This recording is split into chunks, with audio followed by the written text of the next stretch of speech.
don't have a copy of the bracket anywhere, do you? No. I think it's on. Do you want it on your? I should save it to my phone. Yeah, I'll take a picture if you can share it with me. Thanks.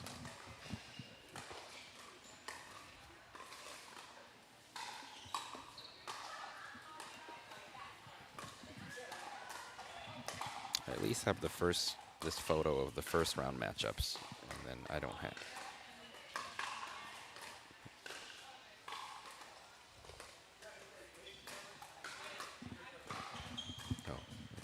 Oh yeah, no one has a bye, so this is the bracket. Yep.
Pickleball facility in Grand Rapids, featuring 5 full-sized indoor courts and 2 trainer courts that feature a professional outdoor pickleball surface.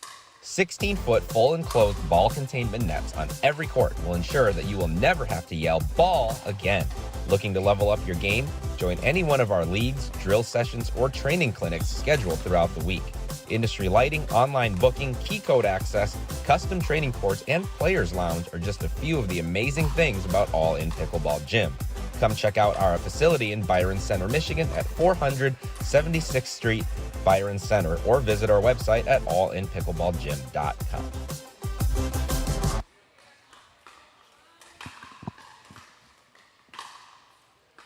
Hi, and welcome to All In Pickleball Gym for another edition of Thursday Premiere Night. It is women's doubles tonight, and we have a really, really strong field of some established teams, even some senior pros looking to take on some young upstarts, including some who are making their TPN premiere.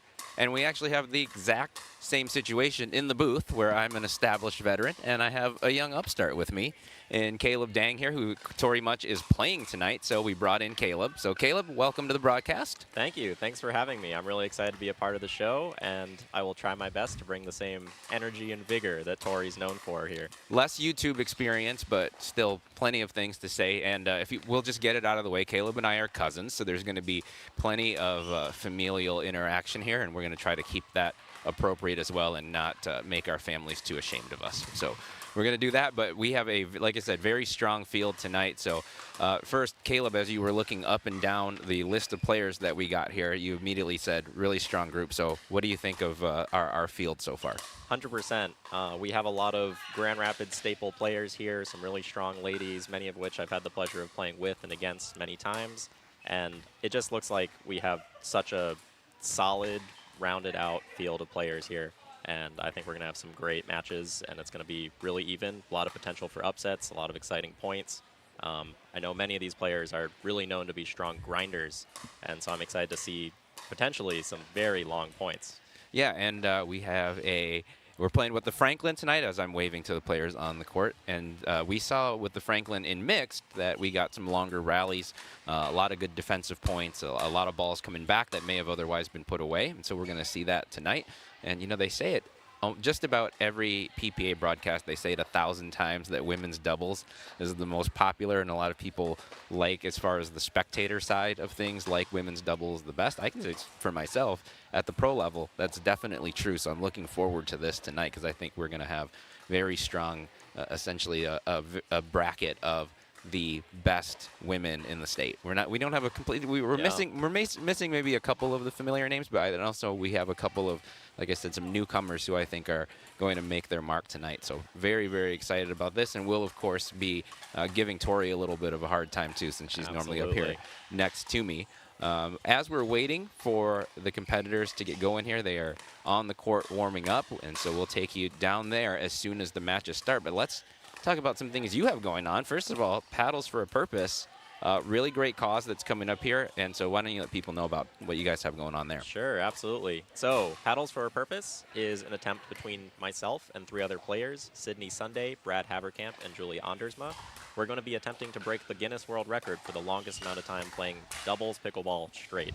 And thanks to some jerks out in Europe, they set a recent new record of over 36 hours. So we're going to be attempting to play for at least 40 hours on November 23rd and 24th here at All In Pickleball Gym. So how much did they extend your need to play by? What was the previous record before that? We were shooting for 30 hours before. It was just under 30 previously, and now we're going to have to play for 40 hours cumulatively. That's okay. So what are going to be the biggest challenges of trying to play for that long?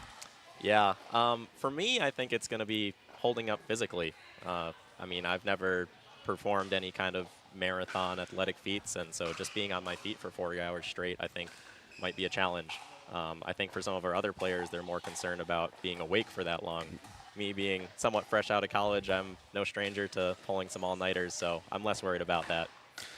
Everybody watching this broadcast who is much older than you just rolled their eyes at your statement that you're worried about your body holding up. I think you're going to be okay, Caleb. So, more importantly about Paddles for a Purpose, it's a fundraiser event for Gift of Life of Michigan. So we're using the event as a spectacle to raise money for organ donations and tissue donations. Excellent cause. And so where can people go? How do they give and help this cause? Yeah, we have a website on GOLM, that's giftoflifemichigan.org/paddles, and there you can donate and find out more information about the event. How are you guys gonna eat? Are you gonna have catering? Are you gonna have DoorDash? How are you guys gonna last that long in terms of physical sustenance? Yeah, so part of the Guinness record rules are that for every hour that you play, you get a 5-minute break, and you can bank up that time. So if you play for 4 hours, you could take a 20-minute break, for instance. Okay. So we're going to be strategizing about that, trying to leave ourselves long enough times for meaningful breaks, things like stretching and massages and food breaks and maybe even naps in between. And then we're just hoping that our friends and family come through and bring us some nutritious sustenance to keep moving. All right. Well, people can come out live too, right? And absolutely. Yeah. Will you be putting all 36 hours of play into Duper?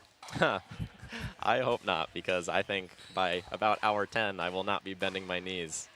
I get a little slap happy and start attempting silly shots at about 3 hours. So that 36, I don't know what would be going on in my brain. So I'm excited to see. Maybe we should live stream the 35th hour of your guys' play. That would be pretty entertaining.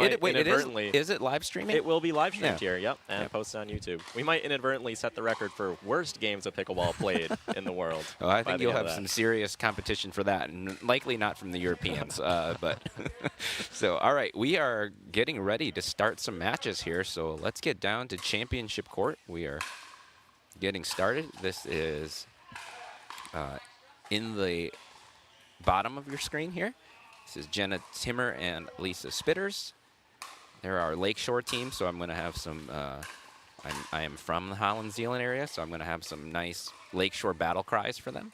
And they are taking on the doubles team of Nancy Henderson and Sherry Sanford. Nancy is, I've been told 6 times today, I have to mention, it is Nancy's birthday, so very, very happy birthday to Nancy. And it's happy Lisa's birthday on Wednesday. Oh, really? Next Wednesday, so we've got 2 Scorpios going at it. I'm an astrology nerd, so we're going to reference that. And what does that mean for their pickleball game? You know what? Scorpios are very intense. Yeah, and they're very, I think they're very particular. I have a son who's a Scorpio, so I think they're likely very technique-based.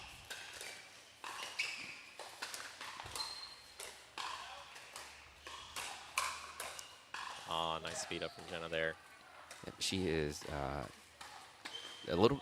Jenna can do a little bit of everything. She coaches pickleball. Her and Ryan Sittlemeyer in Lakeshore there at Pro Motion Pickleball. So she knows the game very well, but definitely a little bit more on the power side. Yeah, she loves that backhand speed up, charging into the net. And Lisa and her have played together for quite some time. I think they, from almost the first tournaments that I was starting to play, they were already playing together. So they know each other very well. Lisa, it's great to see her back on the court. She was, I think, injured for a lot of the last year. Yep. And has come back and now playing at a high level. And then Nancy has played some senior pro. Not some, I say some. She's played a lot of senior pro. Very, very accomplished player. And Sherry has, I dare say, one of the best backhands in this entire draw. I would agree. And she plays with that oval Pro Kenix paddle, which she has to be one of the only ones I see around. I actually played with her the other night and was asking her about it, and she swears by it for helping with her tennis elbow. It also, her game does not seem to suffer with it. It's like whatever you're used to, she's very used to that. We're also going now on court 2. You have our number 3 seed of Erica Benting and Kelly Dykema against our 6th seed, Brittany Dykla and Amanda McCormick. Erica played last week, or 2 weeks ago in mix. She's played in, I think, just about every TPN, if not every single one. Yeah, I believe so. Yeah. And Kelly's played in several herself. Brittany, I think, played in one of these at least, and Amanda is making her TPN debut, if I'm not mistaken. So excited to see that. Kelly and Erica, for being 2 kind of local staples, have not played together in a competitive setting, I believe. Yeah, this is a new pairing, as far as I know. I think their styles will mesh well, though. I think so, too. They both play fairly traditional pickleball. They're not going to do anything that the other won't expect, is my take there. Now we're about to get going on all the other courts. So on court 3, that is at the bottom left hand of your screen, that's our 2 seed, Monica Wynn, and Melissa Kildow against Sue Powers and Tammy Davison. Sue also has played some senior pro, I believe. Monica has played some pro this year, dipped her toe into the APP waters. Melissa, if you watch TPN, Melissa is on a lot of these as well. So that will be an interesting match because Monica and Melissa haven't played together a ton, right? But no, this is a new pairing. Yep. I believe Monica and Erica have played a lot together, and Melissa and Erica have played together quite a bit too. So a lot of new partnerships here. But a team with definitely some power and some athleticism. Tammy can really crack the ball. I've played a lot of rec with her, a tennis player with a really, really strong forehand. And Sue, just a really strong all-around player. One of those players where if I was trying to teach somebody how to play pickleball, I would say maybe watch Sue Powers because she does a lot of things very, very technically correct. And then in our last match down there on the bottom right, we have our 1 seed. That's Downey Fernberg and Kristen Reinhardt. Again, if you've watched a lot of TPN, so then you know who both of them are, or you just follow the pickleball scene in Michigan, you definitely know who they are. Yeah, powerhouses out of Lansing. Yes, 2 of the best players in the state. Definitely, when you look at Duper, 2 of the higher-rated women in the entire region, and they are taking on my usual co-host, Tori Much, and she's playing with Kim Tran, who is, this is definitely her first TPN, somewhat, I think, newer to high-level pickleball, but comes from a sport. tennis family. She's definitely hit a lot of balls in her day, just not as many on the pickleball court, but has quickly kind of burst onto the scene as one of these newcomers that I mentioned that's going to try to make her mark tonight. So we, as we looked at the bracket, we were talking about some of the matches. We thought that a lot of these first-round matches had the potential to be very close. And there's your bracket. So you see nobody gets buys tonight. It's 8 teams. They go all the way through, and they're playing for $800 and a spot in the finals, which will be for $3,000. So, and once they are out of this bracket, if you lose, they will still play points matches, and the points can add up to where you can still play in that final later on if you rack up enough points. So it would be important. And as always, each individual court has its own stream. So if you don't want to see us bouncing around, especially in these early rounds where there's 4 matches or 2 matches going on concurrently, you can flip over and watch that stream, but you will miss out on mine and Caleb's banter. So here on Championship Court, I've been too busy watching all the other courts. We can focus back in on Championship Court here, where we have a very tight match, and that is what you call good eye from Jenna, because she let that one go. It looked like a very tempting ball to hit. She let it go, and it was just out. Even by the new 25% rule, that one was out.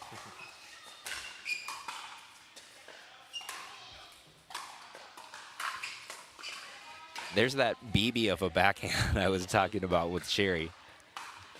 It's surprising to see Lisa on the left side here. I would expect her with more of the traditional right side grinding mentality to be on the right, but maybe they put Jenna on the right with that big backhand of hers. I do think that's part of it, and I think that Jenna has not played a ton of women's without Lisa. So I think in the time that Lisa was kind of recovering, Jenna played a lot of mixed, and so I think she's become very accustomed to playing the right and plays it extremely well. So that might just be where she's more comfortable. But I know they play a lot together, so that must be something that they've discovered works for them. Oh, looked like a little miscommunication there on the switch. And Nancy and Sherry can definitely both drive the ball very well. And you have Sherry with that big backhand in the middle, and Nancy has a really outstanding forehand.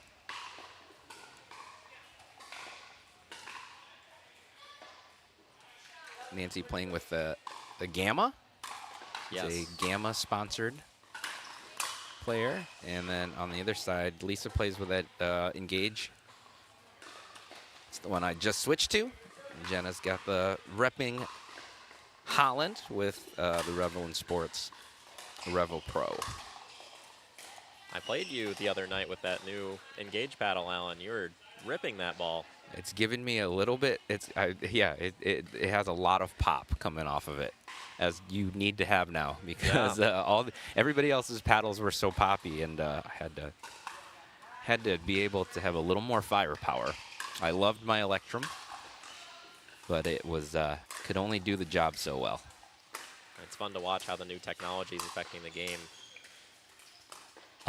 Absolutely, yeah. I played some players this morning that have the new Yola, and that is very noticeable, the way the ball comes off of that. And I think with Jenna, she's always played with a Revelin, but I think this one really, really suits her game. There was some dispute on that lob. Our referee, another staple of TPN, Raymond Zamora, right on it. From our vantage point, it did look just out. Jenna very ready for that speed up. Great counter. Yep, from Nancy. And but a couple of big leads, actually. We were expecting some close games, but you have 9-0 on Win and Kildo. Yep, on court 3, and then on court 2, 9-2, Benting and Dykema up. Our tightest match right now is actually the widest gap in seeds, the 1-8 matchup. 6-3, so Tori. Let's go take a look at court 5 and yeah, a couple points here. Let's check. We should give Tori some airtime. You were talking about Sherry's big backhand, but Kim, a little newer to the scene, a little lesser known. She has probably one of the hardest backhands I've ever seen between men and women alike. You've played a good amount with her, correct? I have never watched her play, played against her, anything, so I've not experienced that backhand, so excited to see how this goes. Looks like they may take a quick timeout here as As we said, we came over at 5-3, 2 quick points for Fernberg and Reinhardt, and they're now up 7-3. Yeah, Tori is, we have Tori live mic'd tonight, so she still is part of the broadcast. So we, if we catch her, if we catch any bad language from her on the court, we'll quickly hit the dump button. But we can turn on Tori's mic and let's hear what they're talking about during the timeout. we can hear her, but she's not going to be able to hear us.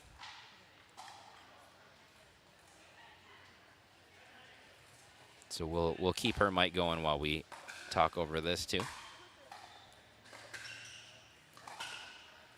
So Dan is reffing this court, right? We have Dan McConnon, the owner of All In Pickleball Gym. So he's stepping in as a ref here.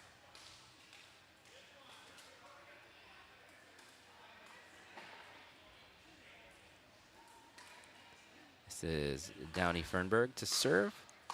They're up 7-3.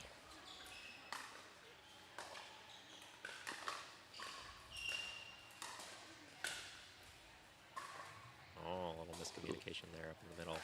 And Tori and Kim have played together. Yeah, some, at least yep, a couple of tournaments. Yep.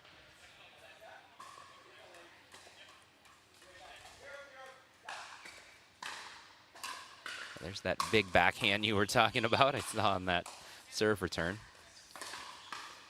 I hear we have a match point on court 3. Let's go take a look. Go to court 3 and 10-2. Wynn and Kildo up. This is Monica Wynn to serve for the match, or for the game, sorry. Great reset, slowing that down.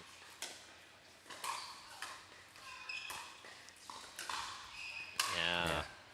I'll take it. High to Melissa's forehand. Not typically a good result for the other team. She can put balls away, and it really hits a hard forehand from the back line too. Really any part of the court. Very, very strong player. Looks like on championship court, Nancy and Sherry took the first game 11-4. Now they're starting the second. Yeah, you know, what was interesting in watching that, the score was a little bit wider, but there were some competitive points there. So I think that's just a beautiful shot from Sherry Sanford. Once again, that backhand side, I think you play her and you quickly learn that you have to do what's counterintuitive and go more at her forehand. Yeah, her backhand absolutely. is such a weapon. There it is, and Nancy says, hey, I'll hit a backhand as well. First game finished up on court 5 as well. Moving along quickly. Some quick game ones. We know how game 1 goes, though. Yeah. Once people start warming up in that game 2, I think these scores will be a lot closer. Yep, I agree.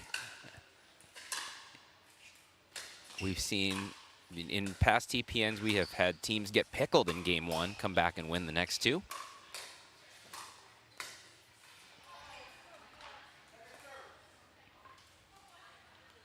So after winning game 1 11-4, Henderson and Sanford now up to a 2-0 start. And the birthday girl, Nancy Henderson, leaves that ball. And they're now up 3-0 on court 3. Wynn and Kildo take the first 11-2. Oh, it sounds like Tori's on the mic. Tori knows she's on the mic.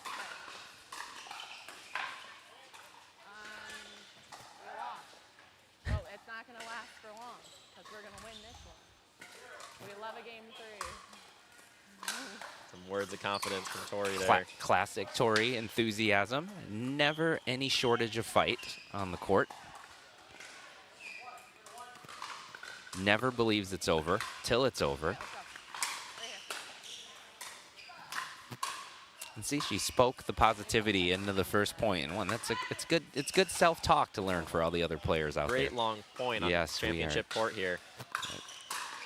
Oh, some incredible resets. Oh, that was a great cover by Lisa Spitters. Jenna took a swing at it, missed it, and that's why you play with a partner for this long. Is she was right there to cover it, and they are down 2-3, but hoping to keep this are hoping to chip away, get a lead, and take this to game 3. Generous call on that lob. I think I saw that one out. From up here, it looked out to me too. It looked about the same amount out as the last lob that went back there. But I don't think either player had a great angle at it, and where the ref is standing too, that's a really hard spot to see.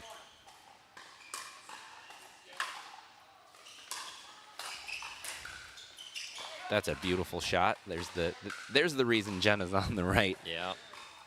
Running, attacking backhand, and they now take a lead at 4-3. On court 2, we have our 6th seed also off to a quicker start here.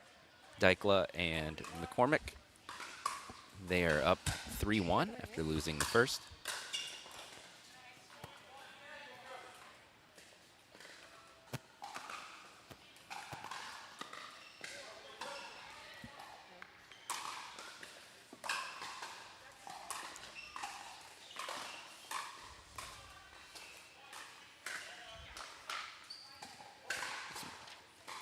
Continued momentum on championship court for Timmer and Spitters. Now up 5-3, finding their groove a little bit here. 8-0 lead on court 3. Monica and Melissa trying to make quick work of this match. Maybe the running out as the early favorites here, the way that they're playing. That is one of those teams where if they both get on a roll, they can become a runaway freight train. Absolutely. And that is definitely happening here. Tammy Davis and Sue Powers, two very, very good players, by the way. So yeah, this match is no joke. And so that's I think more of a function of Wynn and Kildo being really, really on so far tonight. They're going to be fun ones to watch. Firepower on both sides of the court. So I believe the way the bracket is set up, it'll be diagonals on your screen. So the 4-5 matchup winner will play the winner of the 1-8 matchup. And then the 3-6 winner will play the winner of the 2-7. And our 8 seed is coming out stronger in game 2 as well.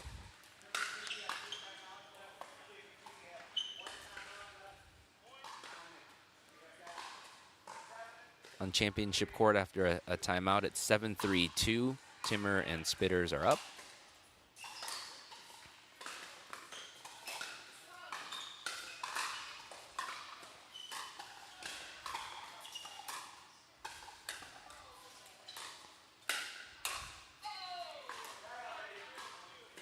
Good look at that forehand after a little bit of a longer rally, but goes into the net, and so now Henderson and Sanford have their chance to catch back up. It's 3-7-1. Common theme across the field, I think, is hitting to forehands. So many of these ladies have such strong backhands to avoid that I'm seeing a lot of balls up the middle. I are seeing a lot of that, yeah. And you are right. I complimented Sherry's backhand and Jenna's backhand, but we have a bunch of backhands that can do a lot of different damage here as dinkers and as in the drive sense as attacking backhands. And so we do have a field of very good backhands.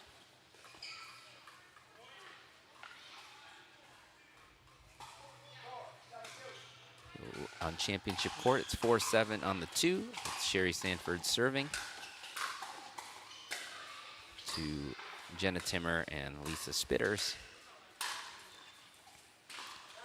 Great setup and put away. Yep, that's Lisa with the finish. Lisa's another player that I would say is like her game is really well-rounded, and she knows, you know, if you watch her play, she's not always taking big swings at the ball, decides when to use her power really well. Yeah, very subtly strong player. Yep.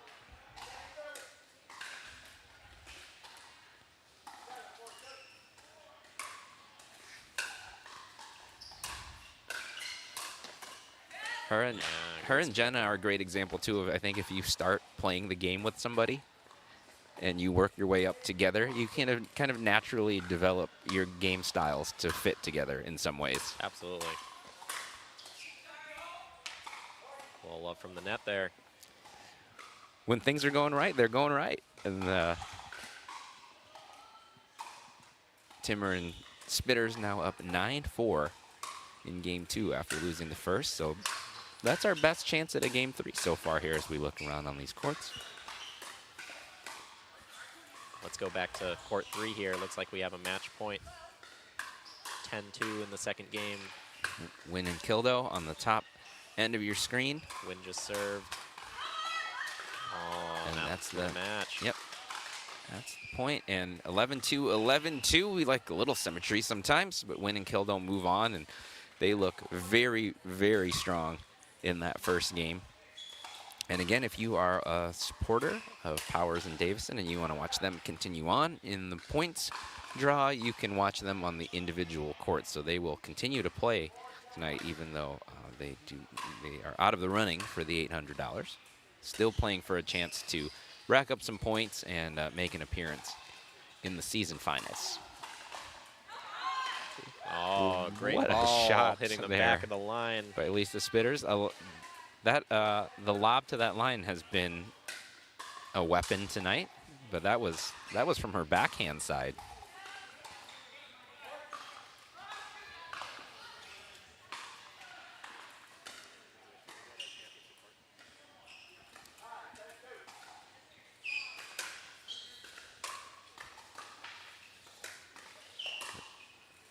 So Timmer and Spitters looking to now close out game 2, push us to a game 3. We did say they were more competitive in game 1 than that score made it seem, and I think game 2 probably has been more competitive than this score seems as well. But Oh, nice sneaky space there on the left side. all right, I said earlier they maybe want to avoid Sherry's backhand. They did there, and she puts away a forehand. So maybe just avoid Sherry altogether for the moment. But then you got to hit it at Nancy. So only so many options. But that's a very good hold at 10-5. So Henderson and Sanford hold off 2 game points. Tulip time. I told Lisa I would yell tulip time when she hit a winner. Yeah. So we're going to put that away. Oh, we have our first winners up here.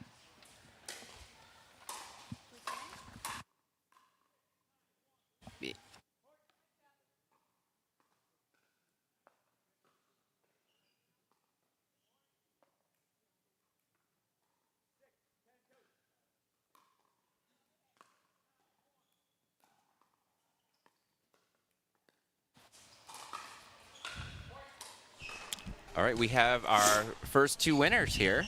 Monica Wynn, Melissa Kildo. First of all, congratulations. Thank you. Thanks. Did you talk to each other before you got here about both wearing black? That's what I want to know first. We did. That was we did. planned. Absolutely. Nike, to be specific. Oh, you Oh, specifically you are wearing Nike black. Yeah. Oh, you did not talk about that part? I mean, we it just said happened black, that way? but no, it was Nike black, but we just, great we minds knew think Nike alike. Black, yeah. So you guys won 11-2, 11-2. Very decisive victory. Yeah. What seemed to work out there? Well, it really worked out. We had a good blend of slamming, dinking, overhead. They did a really good job defending. They have really great hands, so we definitely had to change it up. They tried to really slow it down towards the end, so we had some longer points, but patience really prevailed, and Monica's great hands worked out. And if you win the money, any big plans with that, or any thoughts, anything that you have your goals set for if you come away with the victory tonight? I did just buy a new to me car today, so I'm just gonna put it back into my savings and replenish my savings. Oh, really? Yep. What All right. happened to Enzo? Oh, Enzo's still kicking. I'm just gonna sell him, and I have a 2011 Volkswagen now, so a 10-year upgrade. Ooh. Yeah. Is it black? No, it's Oh, white. I didn't know if you had it. Oh, no, so it's the Nike white. opposite Nike of your white. Nike white. Nike white. Nike That's a white, yeah. very specific shade of white. Okay.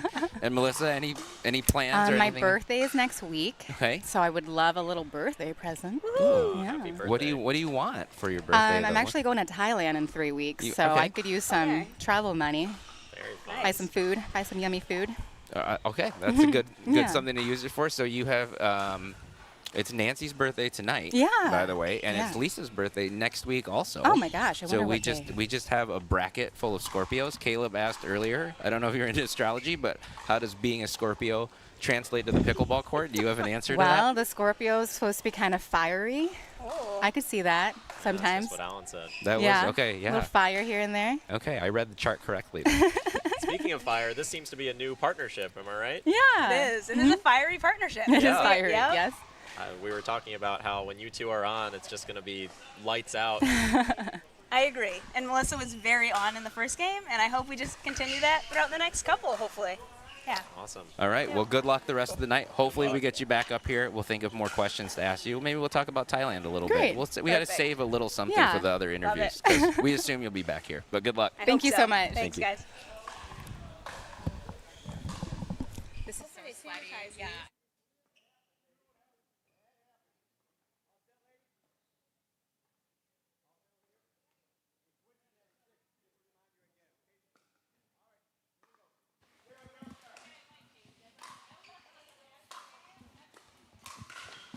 So back on.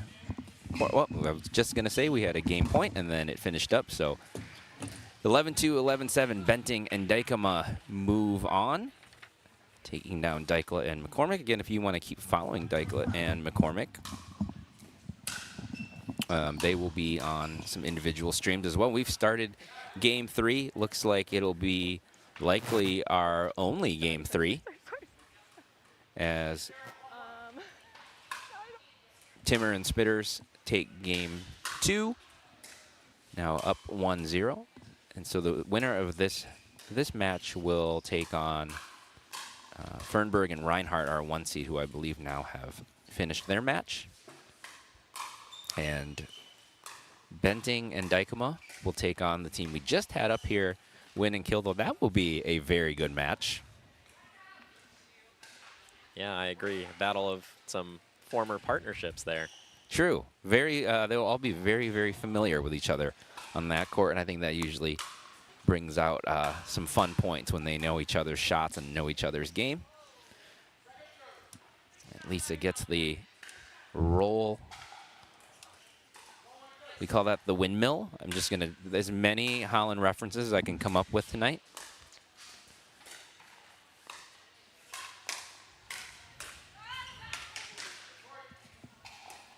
Some constant attack there from the partnership of Henderson and Sanford. They take a quick 2-1 lead here in the third game. They're trying to close things out.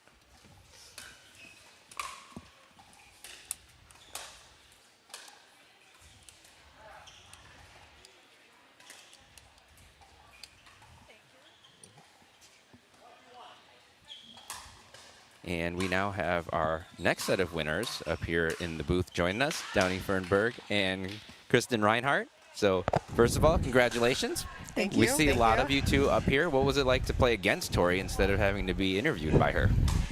They're a tough team. Kim and Tori, they both play, they like to hit the ball hard. Kim has that killer backhand that we were trying to desperately avoid, but she unleashes that thing. Who knows where the ball's going? It's coming hard and low. But her and Tori, they're a good team, and we're lucky. We're happy to come away with a win. I know Kim's kind of newer to the game, newer to higher level pickleball. Had you both played against her much before? We played them in state games, Yeah. the Michigan State Championships in August. But yeah, I mean, she's obviously only going to get better and better. So you knew what was coming with the backhand a little bit. You got an Yes, idea we going did. in. We did. Yeah.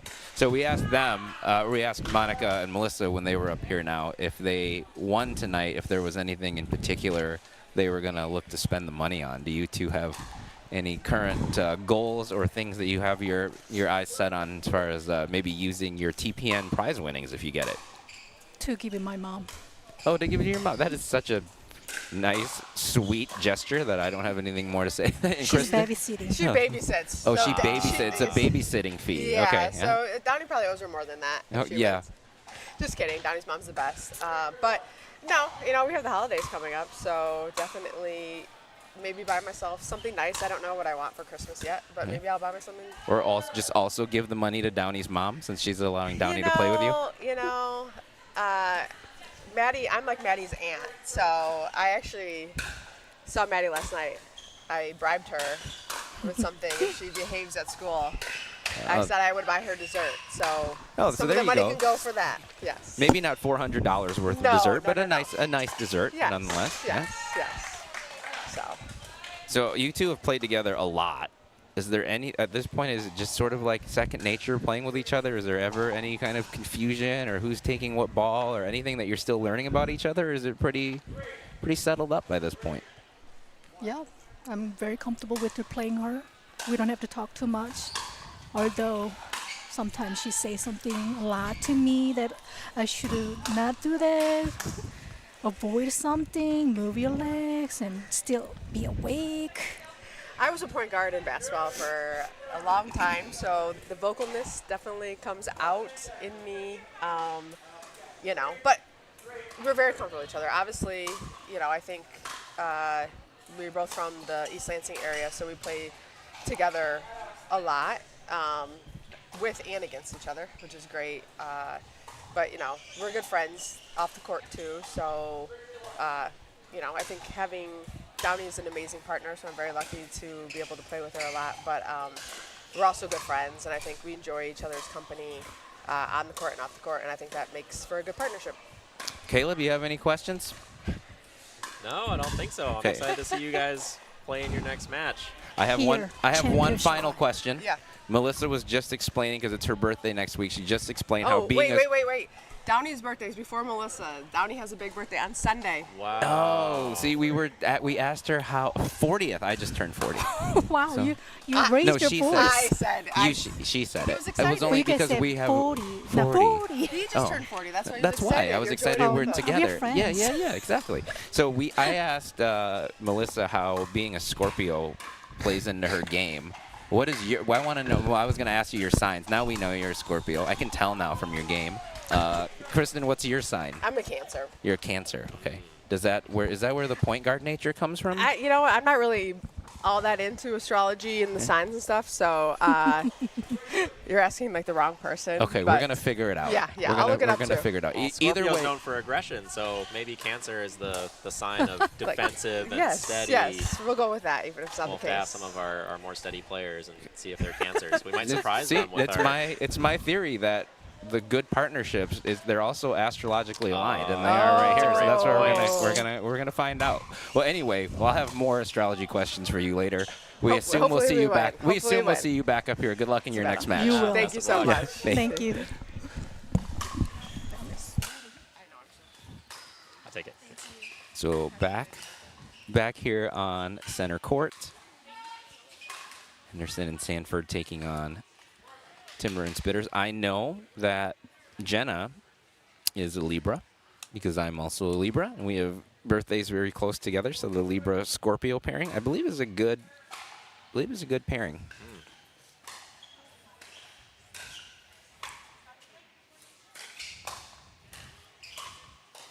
This is a battle, though.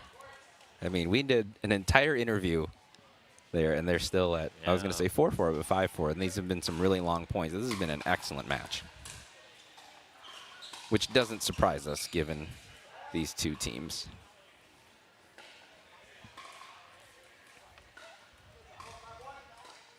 Four, 5-1. This is Sherry Sanford serving. Sherry is from the, I don't know if she's from there, but she's currently living in the Kalamazoo area. Nancy is up in Canadian Lakes. And then we have Jenna Timmer, Lisa Spitters, both from the Holland, New Zealand area. Very fast-growing community there. Just got new courts, I believe, at the Tulip City Airport. We're near there. A lot of different places to play as the sport continues to grow. And they're going to flip sides now at 6-5. This is the only match going still, and we are just at the side flip. So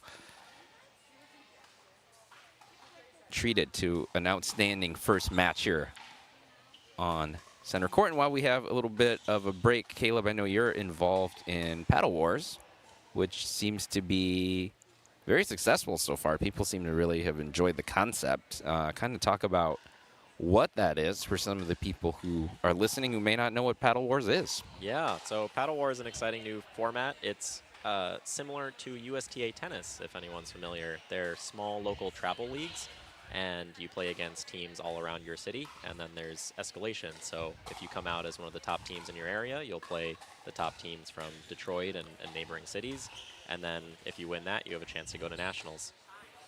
And there's one season that's finishing, right? And then another one that's about to start? Is that how? Correct. Yeah. Next season's starting in January. So if you win season 1, you go into nationals, or do you have to win both seasons, or how does that work? There's a nationals for every season. I believe we have an interview coming up. We do have an interview coming up. And while we talk to Erica Benting and Kelly Dykema, we'll continue to keep our eyes on this very competitive center court match here between Nancy Henderson, Sherry Sanford, and Jenna Timmer and Lisa Spitters. First, congratulations on the victory. Thank you. Okay, we're going to get right to the same questions we've been asking everybody, which, first of all, if you win, is there anything in particular that you're planning to use the money on? I didn't think about that. Christmas presents. Christmas Ooh, good one. presents, okay. We can help you think of I'm going to not cook for a week. not cook for a week. You just use the money all on DoorDash? If you Okay. are single, you can do that more. Oh, shoot. Okay. Second question. If I were a betting man, are you a Libra or a Scorpio, maybe? I don't No? know. Are you a Cancer? I don't know. You don't know. Okay, what are your birthdays? July, You're in July, so you may be a Cancer. Yeah. That would make sense. Yep. January, January, potential Capricorn, early part of the month, middle. middle of the month. So Capricorn. Okay, Oh, there we go. interesting, Our first Capricorn. Yep. We're doing some testing on what the different star signs say about people's pickleball games. And We look, have this- a lot of birthdays coming up. This and only came up because it's Nancy's birthday, Okay. and then it's about to be Lisa's birthday, and it's about to be Downey's birthday, and it's about to be, was it Melissa had a birthday coming up? yes, I Yeah. think so. So we had Wow. Okay. several Scorpios. Anyway, you guys seem like you really don't care about this, so we're gonna. Sorry. I just don't know. You didn't even know your sign. Okay. All right. We're gonna catch you up, but off camera. Actually, I'm interested in your take on this match because this is the only one that's gone to a game 3, and we had a feeling that this was going to be a pretty evenly matched game. I guess first with Nancy and Sherry having played against them, what can you tell us about their games? I think they're both just super smart. Like they make the right choices, and I don't know, they're just seasoned women. And the same with, you've played, Kelly, a lot with Jenna and Lisa. Yeah. What's the book on them? Normally don't give them a high one like that, and they'll definitely make you regret it, but sometimes you get lucky. Yeah, they have a lot of power, and I personally like to play a little bit of a slower game, and sometimes it can be frustrating playing them because they just keep speeding it up. But I think Sherry does really well with the power too, so I can see where that won't always be to their advantage in this match. Is Sherry the only person that you've ever seen play with an oval paddle like that? Yes. I can't think of another. The other weekend, she actually was playing with Selkirk, but then she switched to that halfway through, I think. When you get so used to a paddle, it's hard to. Yeah. I don't She know, plays. is she having like tennis elbow That's why issues? she uses that Yep. one, but It doesn't seem to just be for tennis elbow because she does play very well with it. So I Yeah. can't. I don't think it's only because of that, but it's just so unique. Okay, we should ask you about your game. So, what worked for you two? Is this your first time playing competitive together? It is. Okay, so what went well, and how did that first any kind of opening game things you had to work out being a new partnership? Just knowing when to be aggressive and when to be more patient for me, but that's usually no matter who I'm playing with a problem. so Ben told me that I don't know who I am. You're Stockton and I'm Malone. Is there basketball players, I guess, or something? Stockton and Malone? Yeah, John Stockton Okay. and Carl Malone. Yeah, so I'm supposed to set her up for the dunk. Setup man. Okay. Nice. Okay. That was the game plan going in, so. Okay, so that piece of advice that one of you was Stockton, one of you was Malone, required you knowing who they were. So that was. It was just the game plan. We don't know who was who. But you get it now. Whatever yeah. it was, you clearly figured out Yep. who was supposed to be Yeah, it worked. Stockton and who was supposed to Yep. be Malone. Okay. Yeah. a good plan. So Erica put a few away, so placement can do a lot. Okay. We look forward to seeing you put more balls away later tonight. And so congratulations on the win. Hopefully we see you back up here. Please go Google astrology and the Utah Jazz. Those are my recommendations. Sounds good. Thanks, guys. Congratulations. Good luck. Yeah. Thanks.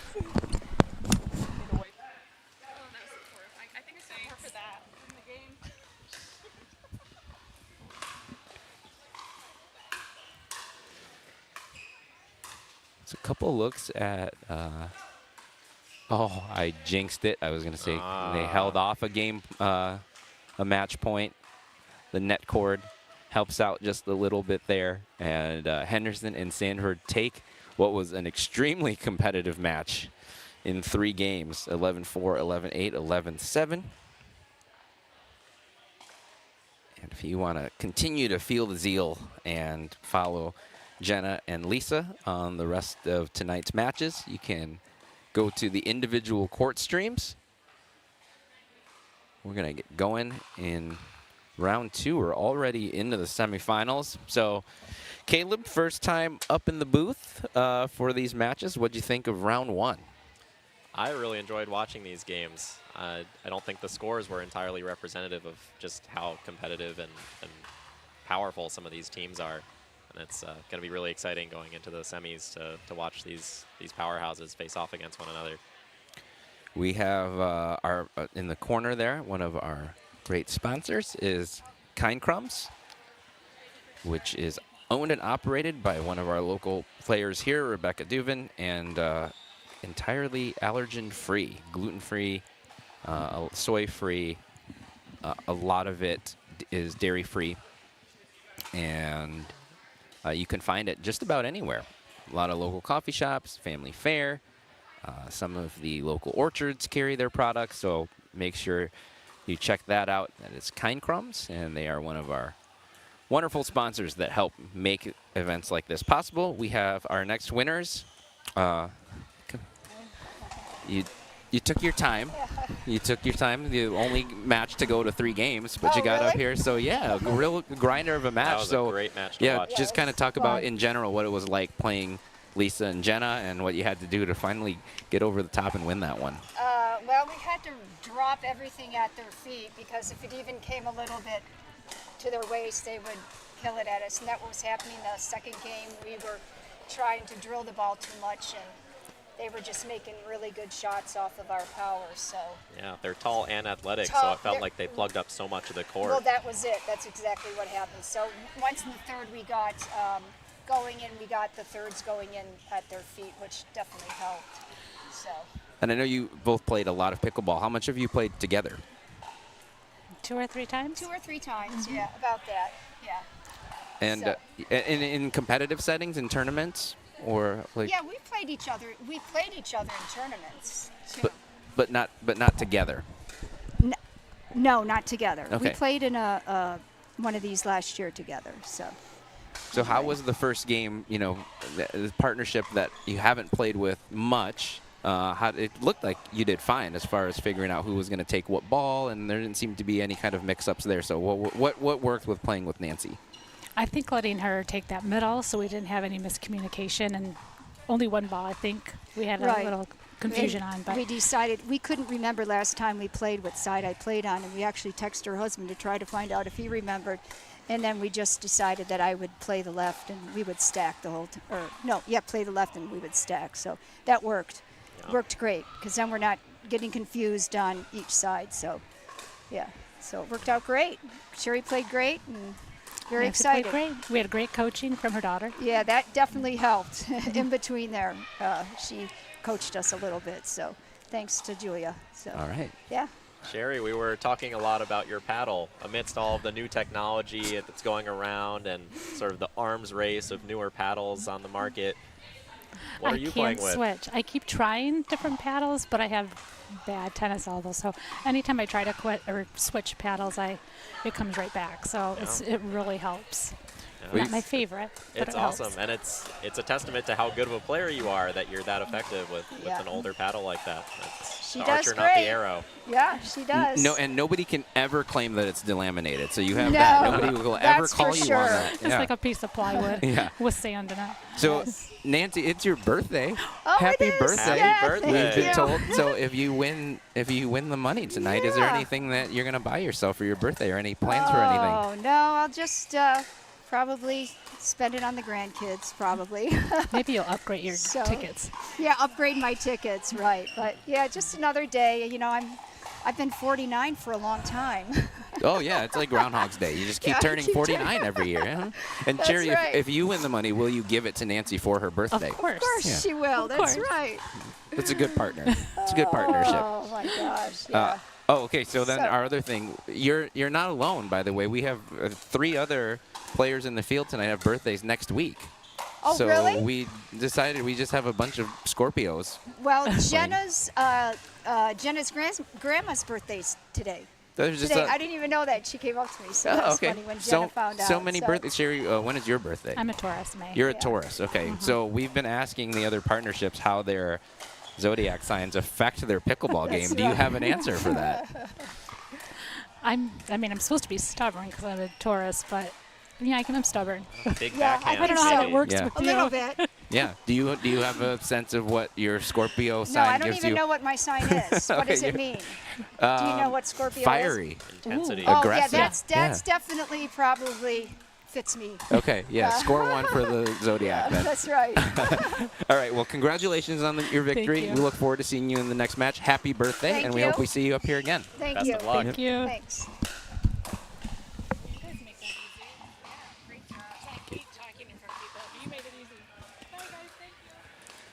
All right, we've established that I'm one of the few people here that follows astrology, but we'll keep. So far, it does actually kind of seem to match with their games. So we'll see how. It's a disappointment to your Asian heritage, Alan. Should be talking about our Asian zodiacs. That's true. We should. Although it was Nancy's it's because it's Nancy's birthday today, and I need to know birth year in order to establish the Eastern zodiac signs, and I don't feel comfortable asking them what their birth year is. So I'm just being a gentleman and not asking that. So we'll continue to go with birth month. We're getting ready to go here on Championship Court. This is going to be a great match. I'm very excited to watch this one. So Win and Kildo just really came out firing and had a pretty decisive victory in their first game. What do you think Benting and Dykema need to do to try to slow that train down? That's going to be tough. I think trying their best to start dinking with these two is going to be the key. But getting to net is going to be a challenge, of course. So just being stubborn, being persistent, and resetting balls into the kitchen is I think, their ticket to the win. Which I think they can do if there's a team that can sort of blunt that offense and force them into some of these dink battles that you're talking about. I think Dykema and Benting can do that. They I do. agree. Kelly just said she likes to play a little bit of a slower game. Yeah. We know Erica is Yeah, a Erica's really very well known for good, that. consistent dinker. She'll throw up some lobs. She'll she'll make you hit some extra balls too, and I think that's what you have to do against a team with the amount of offense that Win and Kildo have. So I think that's what makes this exciting for me as a matchup. Is not only you have 4 players on the court that are outstanding, but you have a matchup of styles that I think is really Yes. interesting. And the dynamic of many of these players playing together and against one another. I know Erica has played with Monica many times and played against Melissa on many occasions. So I think she's going to know these players very well. And Kelly might actually be the wild card here that makes or breaks the match. We're going to get started pretty soon here. This already is a chance to punch their ticket into the finals tonight. So we're already into the semis. And as the other semifinal gets going, we will have that here as well. We'll split screen as much as possible. We'll focus in on one match at certain points in time. But stay right here if you want that kind of jump around coverage. If you want to watch one court specifically, they each have their own individual stream, which once again, thanks to the production team here, they do an outstanding job every single week.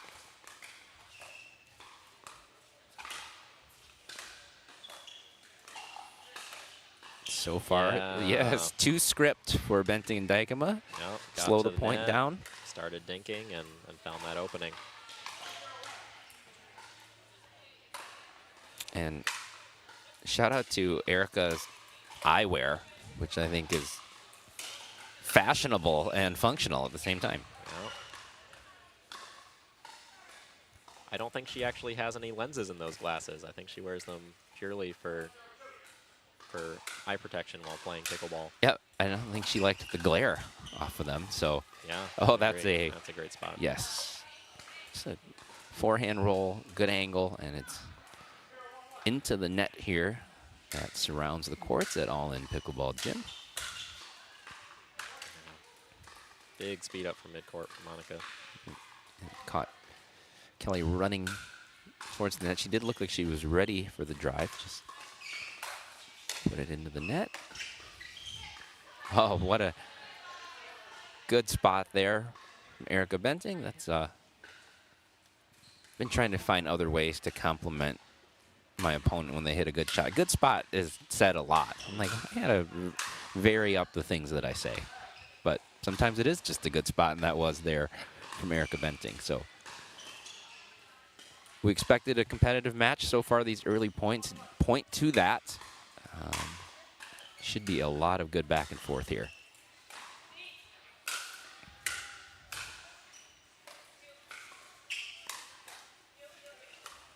Great defense. Yeah, they followed the plan. They got to net. Yep, just didn't convert the final shot, but they fought off a really nice backhand speed up there from Melissa. Yeah, an unusual drive from Erica. She's been working on that in rec play, and I've seen it a lot. It's really coming along. She's great at still hitting her spots, going up lines, and finding that space. And it's still not an all-out rip. It is. Let's have a little bit of a drop quality to it. Just a little bit more of an aggressive shot, and she conditions you into waiting for those softer, slower resets that she's known for, and mixes it up really well. That lob too. Classic Erica on the reset into a lob. Two of her very patented weapons there.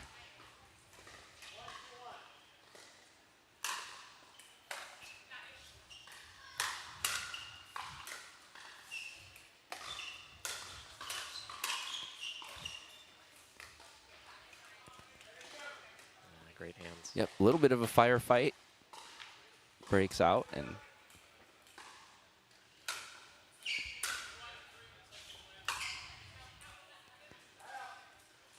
so far, I mean, it's very early in the match.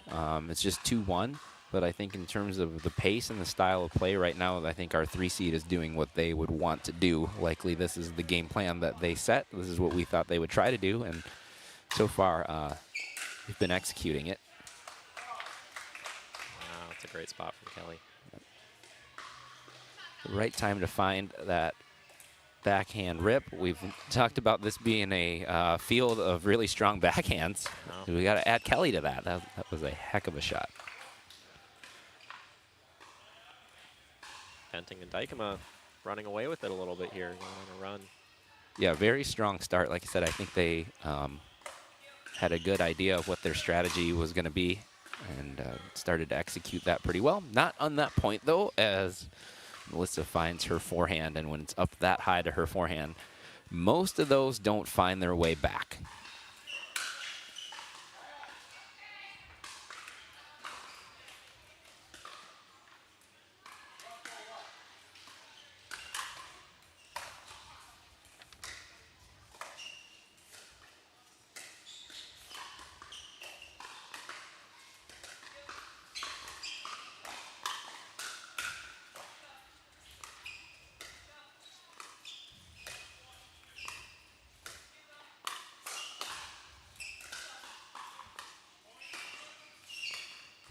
Fantastic rally here. Yep. Some textbook dinking and patience. And then some defense. Lots of beautiful resets there off the speed ups. That. Okay, so what was the call there? I believe it hit Erica. Got it. Okay, I thought she caught that with her paddle and reset the ball, but it was actually a point for Kildone win.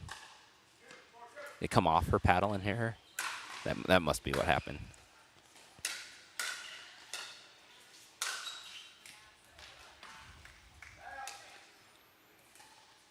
And it surprised me. I guess it surprised me a little bit to hear Kelly say she liked the slower game, because she does have a lot of power. She just doesn't. She just knows when to use it. But she can generate offense from both sides, as you already saw with her backhand, and she attempted a forehand drive. But she's got some. She's a tennis player, definitely. Who can really rip the ball also. I think her leaning into this slower game plan is definitely serving their team well. Waiting for the right one and not getting caught. That's a good hold though from firefighting. That's a good hold though from Wynn and Kildo. Definitely. Who I think are starting to adjust to this style.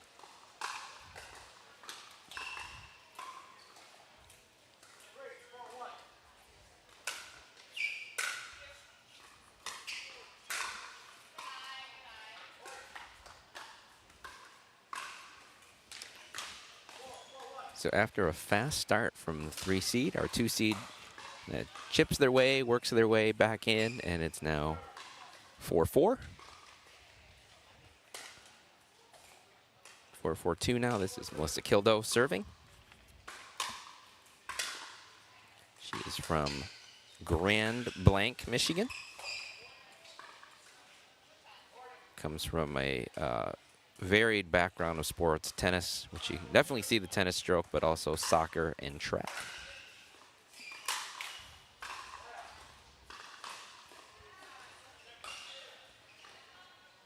So side out, but they got some work done there.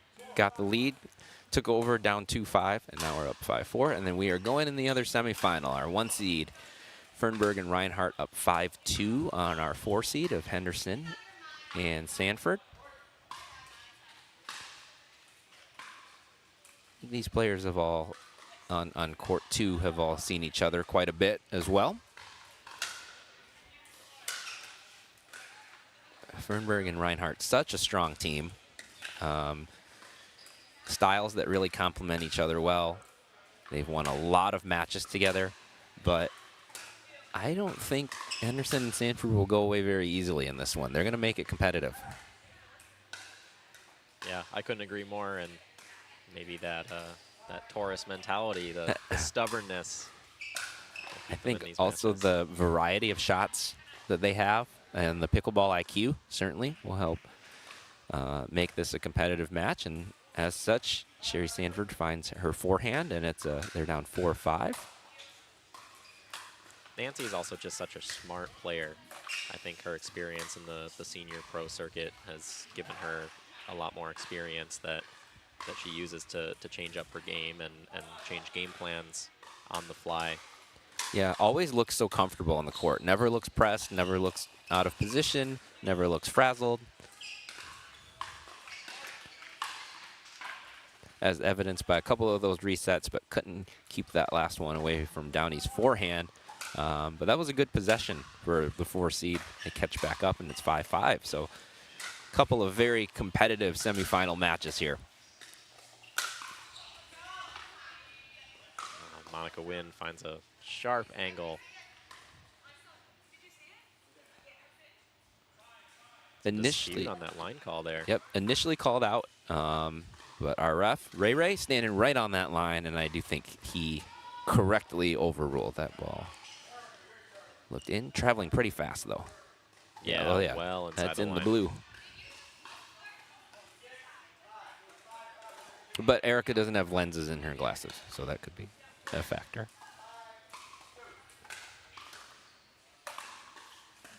Six, 5, 2 now are the 3 seed. Benting and Dykema, early little lead here, but Kildo and Wynn will take back over at 5-6. Couple of kind of matching matches here in our semis. Really good angle there from Kristen Reinhardt on the backhand. And they get a good hold there at 5-5.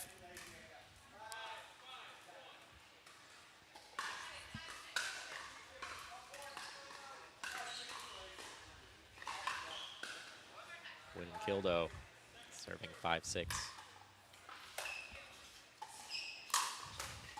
Big rip. That's the forehand we've been talking about all night. And Melissa finds that one, and they tie it up now at 6-6.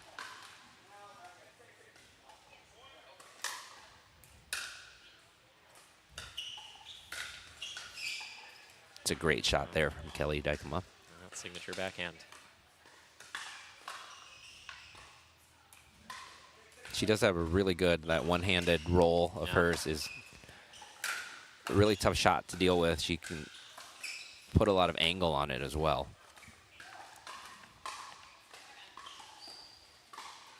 Kelly is now in the Hudsonville community, another local community that has been growing, made improvements to their courts, always busy at those courts and a lot of good play out there. So really cool to have seen this all spread, kind of starting at Belknap and making its way now with communities in Hudsonville, Lowell, Byron Center, Grand Haven, Holland Zealand. So it's everywhere. The ball goes just long from Dykema. But I like her being aggressive and taking some chances because she does have a really strong drive. So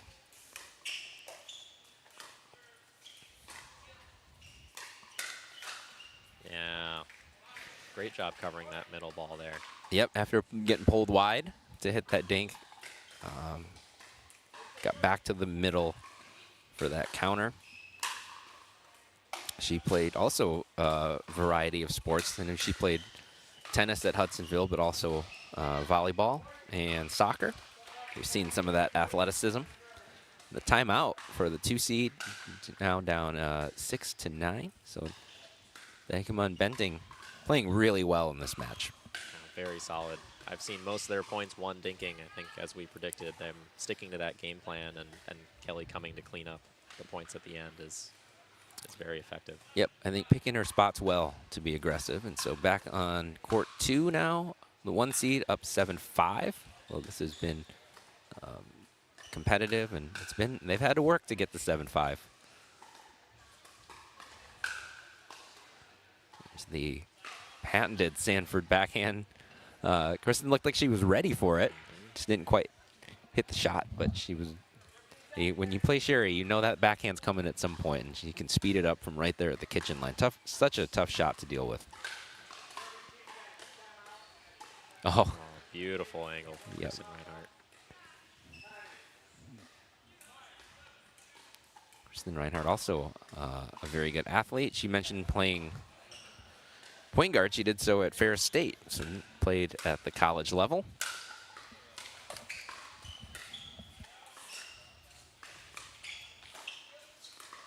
It's funny to hear them talk about their communication dynamic. I personally like having my partner give me some words of encouragement and a kick in the butt once in a while. Yeah, some people like that. Some people need it. Some don't. Some Yeah, that social pressure can be the motivation you need to get out of a slump or get your focus in gear. Electric point there Yeah. on court 2. There's the arsenal again of Melissa's, the big forehand. Although I've seen her be attack more on her backhand side tonight too. If you have her backhand to also worry about, that's a problem. Can't just focus on the forehand. And all of these players are dangerous from both wings.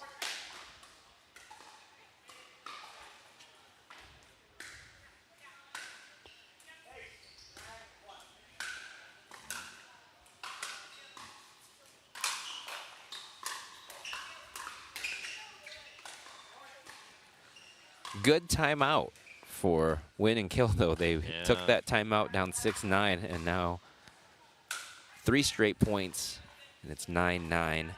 A 4th point, and they are now looking at a game point. and still on the 1.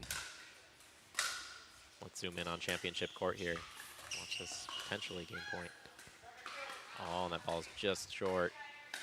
Second chance here. It was almost your first announcer jinx, but it doesn't really count. But it's coming for you.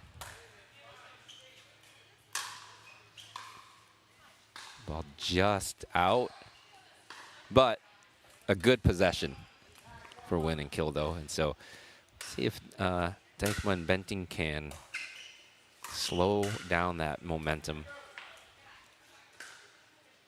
and get this all-important 10th point.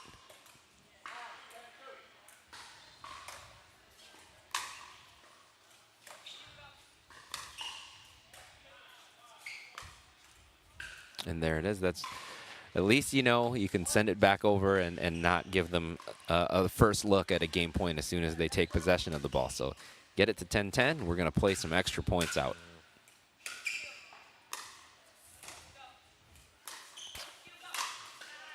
It's a good reset from Kelly, but too much offense on the other side, and we're gonna keep playing here at 10-10.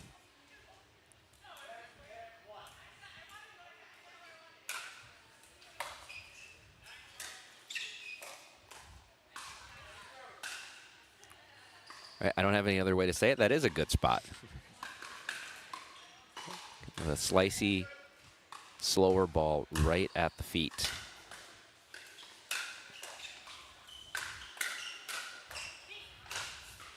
Oh.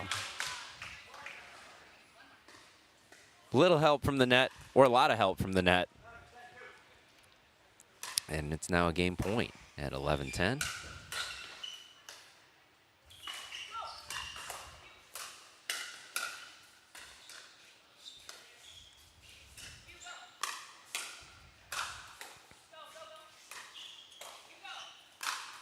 What a point to end it. Several times I thought that point was done and the ball came back over. Really, really good first game. If that's any indication, we may be in for at least one more, hopefully 2 more games just like that. 2 very evenly matched teams, but really great job there by Win and Kill, though, to, I think, know when to take the timeout, use it, and change that momentum in their favor. Yeah, yep. Right after that, it was 6-1 for them after that timeout.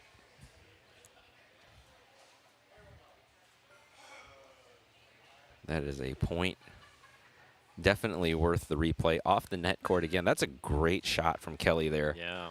Off of that net cord. And then a couple of these balls, I thought it was going to be done, but so many great defensive shots. And then the Melissa forehand finishes off that game, but extremely competitive.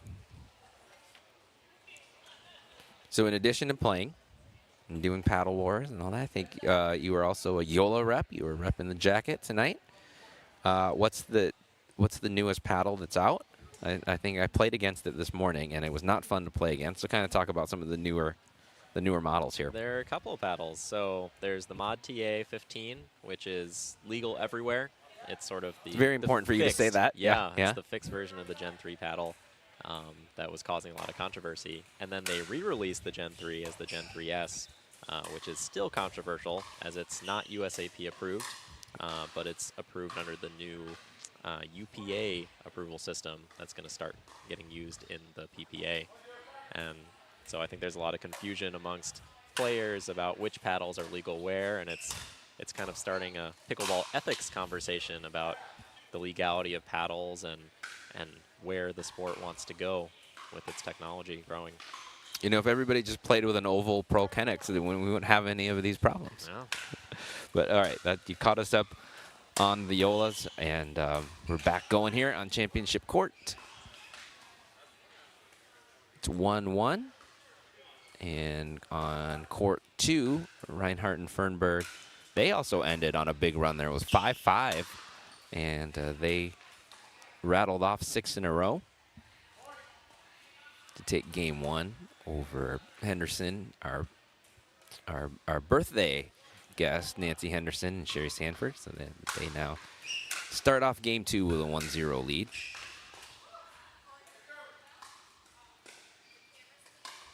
I'm excited to see how Nancy and Sherry change up their approach to this match.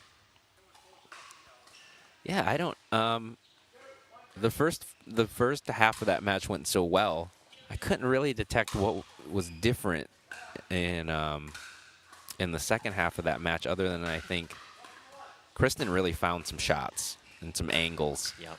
and was able to provide some offense, not necessarily through power, but just through some good angles and some shots that didn't come back. I've seen a couple times now that Kristen will actually shift over to the middle from the right side and take a forehand in the middle and allow Downey to cover that line on the left more.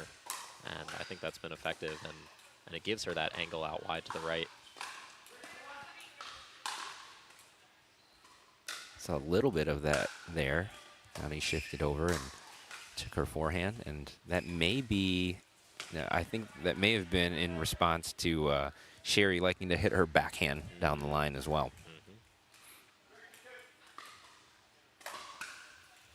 Downey and Kristen are such well-rounded players. I don't think you can go into this match with a strategy much better than play good pickleball and find the right shot. I agree, yeah, because they can handle a slower game, they can handle a faster game, they can do a little bit of it all. So I think that's what worked early for Nancy and Sherry. They just played pickleball and played good points, and I think they just got to keep doing that, which they are doing in the early part of this game too. Meanwhile, court 1, we have this cat and mouse game still. A lot of firepower, a lot of slow points, and quick speed ups to finish it. Extreme, yeah. Still, every point is competitive.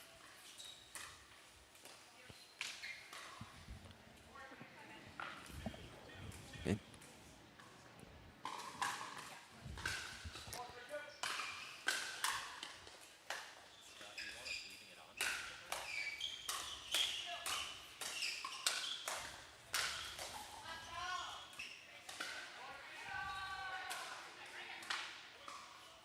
Monica win there, with a big overhead, and it's a 5-3 lead here for our 2 seed. Nope, there was a timeout before that serve, so take that back. So we'll go to court 2, where Fernberg and Reinhardt have a 4-2 lead. Henderson and Sanford, the only team to, well, they were the only match in the first round to go to 3, so they're going to see if they can get it to 3 again. Although that will not help. That's hard to do, finding space in the middle between Sherry's backhand and Nancy's forehand. I would think that going up the line is a better approach when they're in this configuration. Classic fiery Scorpio, fires the drive down the middle. Fearless.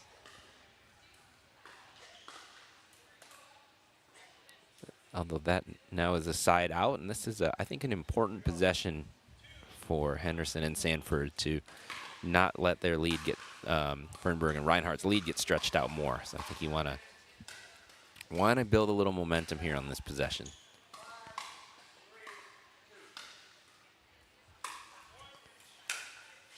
And that's a good start in that quest. Sherry Sanford with the leave. And they're now at 3-5-1. We're back playing after the timeout. See if the timeout helped Benting and Dykema.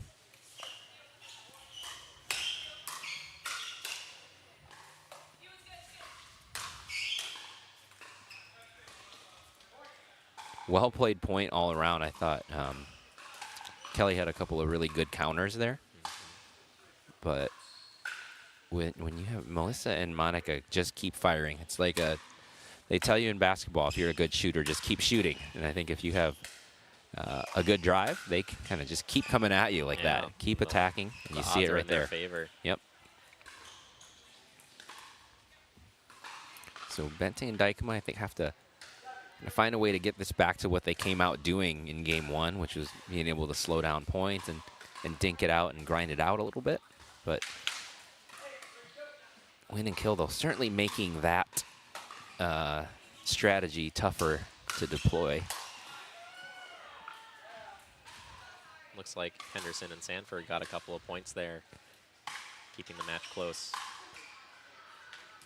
That looked like that ball found the back line.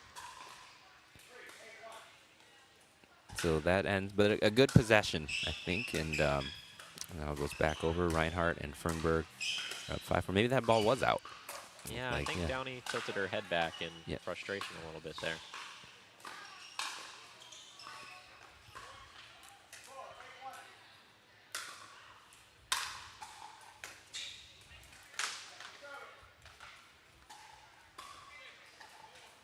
Big return there from Melissa Kildo. Widening that lead.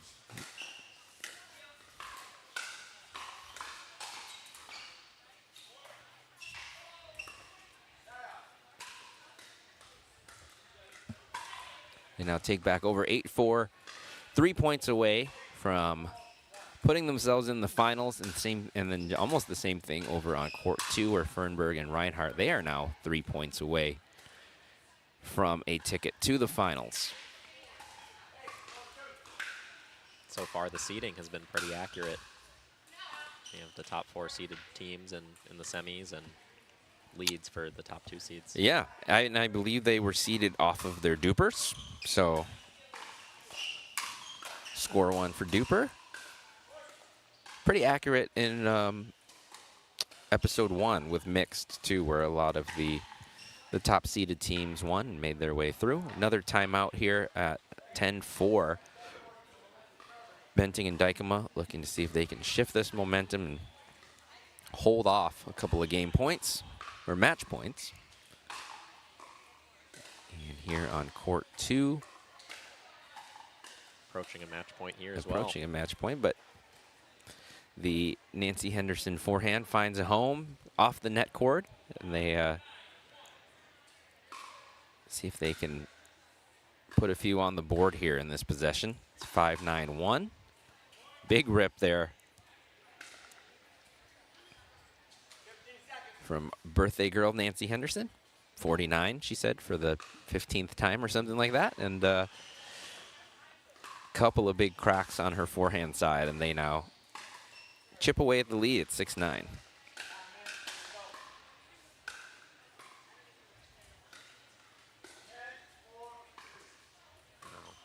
Great resets, full stretch.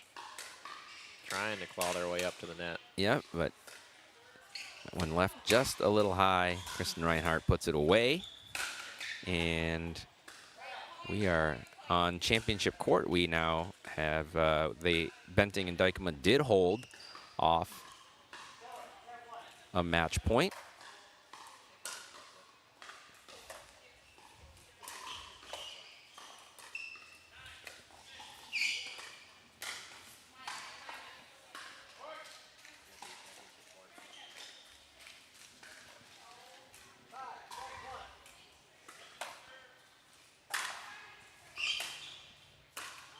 One point held, so that's 9-6 on the 2 here. Kristen Reinhardt serving to Nancy Henderson.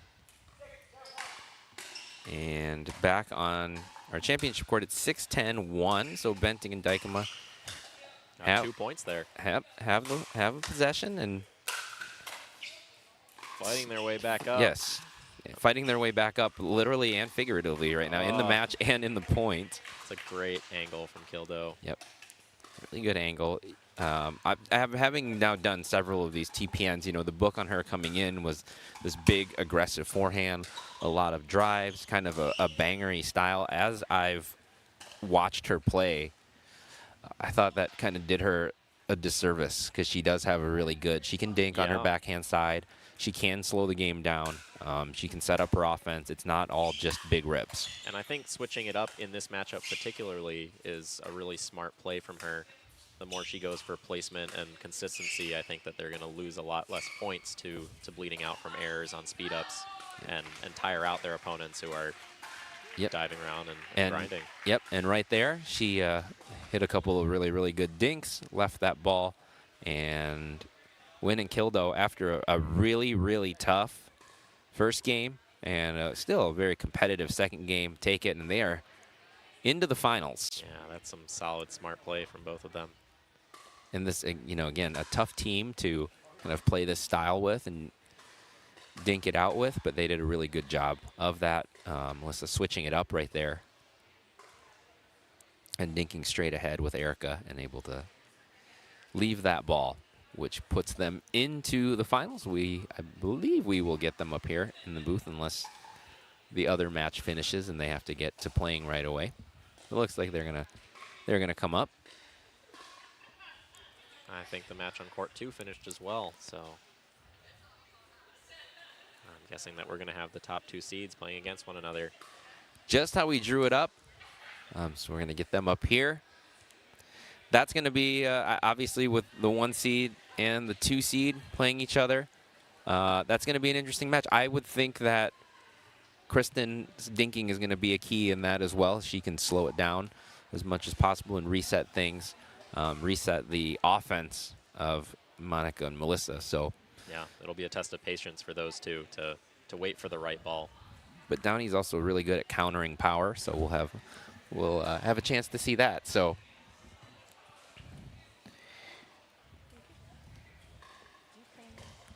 we have our team Nike back up here in the booth.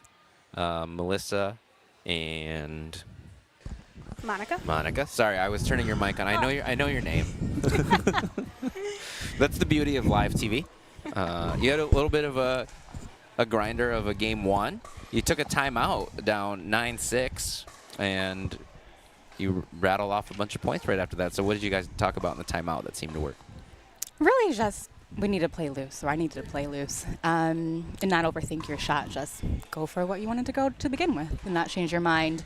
And then moving the ball way more. Monica had some good strategies about, just move the ball more. Yeah, we were talking about that you guys choosing to play a little safer, play more angles and placement, just cut out a lot of those errors from speeding up balls, and I think that was a really effective change in game plan there. Absolutely. So you get Downey and Kristen. I think you know those two, right? A little bit. A little bit. Yeah. Is there a strategy going in against the two of them, or is it just play good general pickleball, or what do you got to do to come out on top? You got to play your best pickleball. Yeah. Who wants it more and right. who can grind it out? Yeah, just honestly play smart, but also play confident, kind of like Melissa said. Just play loose, play confident. And when we do that, I think our shots go in. Right. Yeah. And now that we got the boring, basic questions out of the way, are you going to play pickleball in Thailand? Or what are your plans there? I'm torn. I'm going for a wedding, a big family reunion, and then my 10-year wedding anniversary and my birthday. So I don't know if I can squeeze a paddle in my suitcase, but we'll see. There is pickleball in Thailand. Somebody will let you borrow a paddle in Thailand. Probably would, yeah.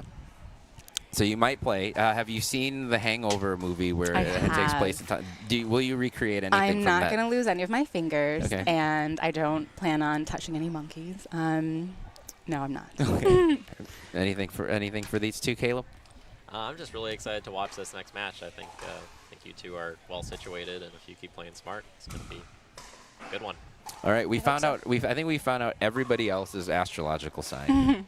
You are I am a Sagittarius. My birthday is in a month. Okay. Ooh. How does that? Do you have a sense of how it affects your pickleball game at all? You tell me. Oh, I think you tell me. I think you are. Sagittarius. Yeah, you are Sagittarius are very independent. Actually, I'm a Sagittarius Oh. as well. Oh. Yeah. Usually, but like very sociable. So I think like on-court demeanor, you're usually like very positive, and like in timeouts, good at communicating. So that's what I'm gonna go with. I'll take it. Okay. Yeah, that's what I was going to say. But I was waiting for you to say it. Yep. Okay, yeah, great. Yep, That's what my astrology app said, and that's what so we're just going to go with that. Love it. All right, well, congratulations on the win. It was a great match to watch. Fantastic play, and best of luck in the finals. Thank you so much. Thank Good you. luck. Thanks.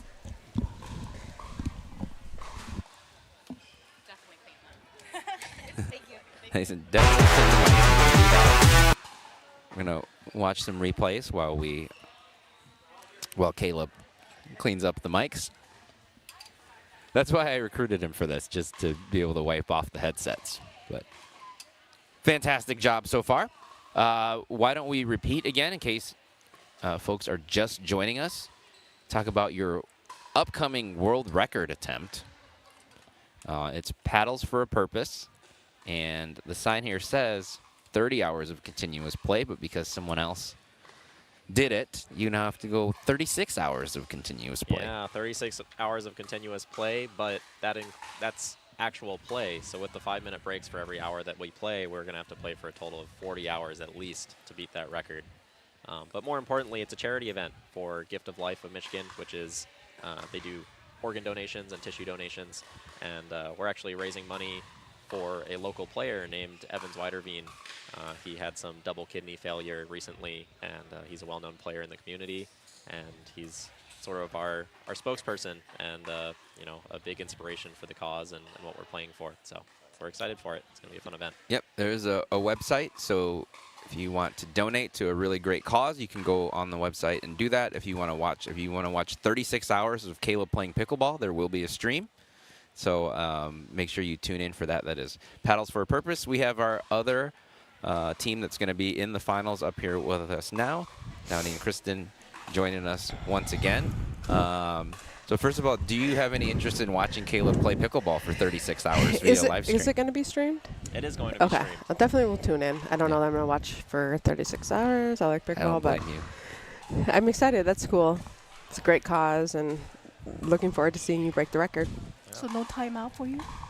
We get a 5-minute break every hour, but other than that, it's going to be a slog. But more importantly, how about your match? That was a great first and second game for you guys. It felt like you definitively won that, and what was your game plan going in? And I think, you know, they both love their backhands, so tried to hit to their forehand. It's a little hard to get to Nancy forehand with Sherry, thank you. Backhand in the middle, but anytime they got the backhand, they were hammering it. But we just try to play our game. I think dropping the ball, get up to the kitchen line, be patient, and then see what happens. We're going to win some points, lose some points that way, but I think it goes in our favor if we can get to the kitchen line. All right. And That's what she said. Okay. And now you play Melissa and Monica. You guys know them well. So what's the book on them? What do you have to do to kind of slow them down? Be confident. Fire up. Just be a Scorpio. No mercy. Exactly. No mercy. Energy, you know. I mean, it's getting late. This time change, I don't like it, even though it says it's only 8:35. You know, I'm too old for this. We need to get rid of that. But yep, 9:35 body time. Exactly. Yep. But I think, you know, kind of same game plan. I think if we can control the kitchen line, I like Downey and I's chances. They both like to hit the ball hard, but they also can slow it down. I think it's just going to be who can be more patient and actually speed up the right balls and honestly make the least unforced errors, you know. But they're great players. It's interesting because they're a new partnership, so we'll see. We haven't seen them together, so I think they know how we play. It'll be interesting to see what they do.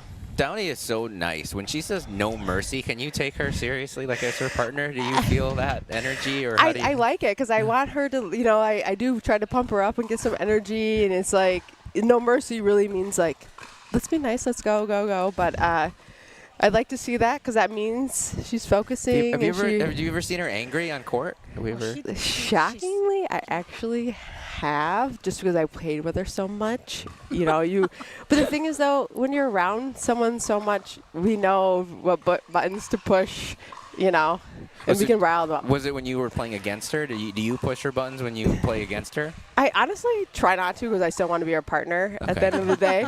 But I do know, we all know how to get under each other's skin and things like that because we're all just so competitive. But at the end of the day, step outside the lines, we're all good. I'm human too, so I can be mad. Oh yeah, no, she knows how to rile me. I mean, what makes her mad? I mean, she's always intense. Yeah, of course. So I don't know. She looks like she's always mad, but you know. She looks like she's always mad. I'm intense, you know. Like I said, point guard. I had to lead the team. You know, you had to be the person that like fired someone up and got them going. But as soon as you step off whatever court, you leave it there. It's hard with women, but we are able to leave it there. Okay. Caleb, any further questions before they go play for a championship? No, I don't think so. All right. Best of luck. All right, thank you. Cheer us. We will. Well, we're not allowed to cheer, but we want you to play well. Yeah, thank you. No mercy. No mercy. Yeah. Thank you. Thank you. Good tagline, no mercy. is Kristen Reinhardt and Downey Fernberg. You'll see them momentarily here in the final against Monica Nguyen and Melissa Kildo. So before that, we were just kind of finishing up Paddles for a Purpose. So that's taking place on November 23rd. And 24th. And 24th. Unfortunately. Yep. So 10 a.m. What are you going to do after it's done? Do you have any big, what do you think you're going to do? I think I'm going to have a date with my pillow. Yep. Okay. Or maybe a whole day even. I'm not sure Did how my you- body will react to 40 hours of physical activity. Did you meet the pillow on Hinge? Yeah, well, we go way back. We actually knew each other in high school, but we recently reconnected and found each other on a dating app. Yeah. After college, you and the pillow reconnected. Yeah, Yep. small world. I know. So 36 hours of continuous play, Paddles for a Purpose. Really, really outstanding cause. Really cool that that's happening. So we'll try to tune in for as much of the live stream as possible. Maybe I'll even drop in and do a little commentary to kind of Yeah, help absolutely. help keep it interesting. We plan to actually have sort of an open mic for commentary during the event where anyone who comes in can put a headset on and talk to the players and you know, give some commentary on the match. And That keep sounds it great. exciting. So you hear that? So there's so many ways to get involved with this great event. You can donate. We ask you to please look into that. You can watch the stream. And if you want to, you can come down, put on a headset, and try your hand at doing commentary. Yeah, hang out, cheer us on, and And find out that it's not as easy as we make it look, right? I don't think it will be. Come on down and talk about the zodiac and how your sun sign affects your pickleball game. So, Alan, going into these finals, who do you think you have your money on? Ooh. I think it's going to be very close. I'm going to go with the 1 seed, Downey and Kristen. I think that having played together more and for longer, because I think there's going to be some tight moments in the match. There's going to be some times where you and your partner have to kind of clamp down and get through some tough waters, and I think I've seen them do it so many times that it's hard not to go with that. Now, saying that, Monica and Melissa in the last match had a moment where they had to do that, and as new partners, did a great job. Yeah. So you wouldn't have known from watching that they're a new partnership. They seem very well synergized here. Yeah, so what about you? great. What's your prediction here? I think it's going to go to game 3. I think that Monica and Melissa will come out swinging, and I think that Downey and Kristen are prepared to see that. But I expect there will be a change of game plan in game 2, and then game 3, it could be anybody's.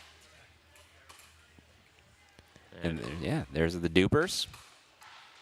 Downey at a 5.46. Like I said, she is one of the highest rated women in the Midwest region. If you go look at Duper, I mean, it is a couple of pros and then her. Yeah, maybe one of the highest rated players, period, in Michigan. Yeah, absolutely. So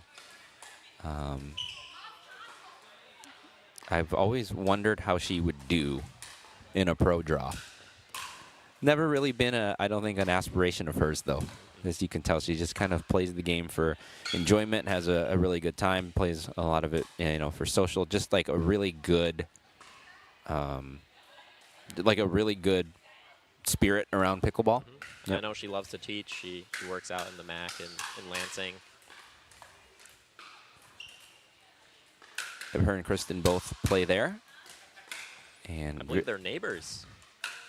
Like actual neighbors, huh? I think they live just a couple of houses down from one another. I did not know that. If we get them back up here in the booth, we might have to ask them about that. We've been talking about the paddles. Downey plays with that Engage, the Pursuit, one of the Pursuit pros. Kristen has that. That's the Warrior Edge, right, from Diadem? I believe that's what it looks like. She's playing with. That makes sense now, too, given her game. That is definitely a little bit more of a control paddle. Mm-hmm. And given her drops and her resets and her dinking. More and more, I've seen some of the defensive-styled players using more powerful paddles. Like Erica Benting is using that power gearbox paddle. And I think it gives them some shots that they're not used to hitting, and their counters and fast hands become more so weapons. Yeah, I think that it gets to a point where it's not good enough to just put the ball in the kitchen anymore. Right. You have to be able to do it with some pace, and then you have to be able to counter. And I think that it's easier to, especially if you're a player with the type of touch and control that some of these players have, it's easier to teach yourself to do that with a power paddle than it is to ever generate power with a less powerful paddle. Agreed. To a lesser extent, that's what I found with my, you mentioned me switching back to an engage paddle, and that's basically what the decision that I made was that I'll figure out how to play soft when I need to with this paddle, but I can't generate enough power with the other paddles I was using. Yeah. I, on the other hand, cannot relate to that whatsoever. I choose the most powerful paddle I can get my hands on and continue to play my power game and pretend like dinking doesn't exist. But we love you for it. Everybody knows what to expect. And, hey, this is what I'm going to do. Try to stop it. Yeah. So sometimes knowing's not enough, and I think we might see some of that in this championship match. And I think you did a good job choosing a company to rep, because they're just going to keep coming out with more and more powerful paddles and keep bending the rules to fit them. So great job, Caleb. Aligning yourself with Ben Johns. He's always going to – somehow the rules will always seem to end up in his favor. Although I don't think it helped him today. I don't know if you saw. Oh, I did. I believe lost in singles and in men's doubles. Oh, wow. Yep. To the young team of CJ Klinger and Quang Duong. So, Team Vietnam. Yeah. So we're getting ready to go here on championship court. Ray Zamora, our head ref, giving some final instructions. It's really more for pomp and circumstance at this point. I think the players all know the rules. Oh, and his mic's on.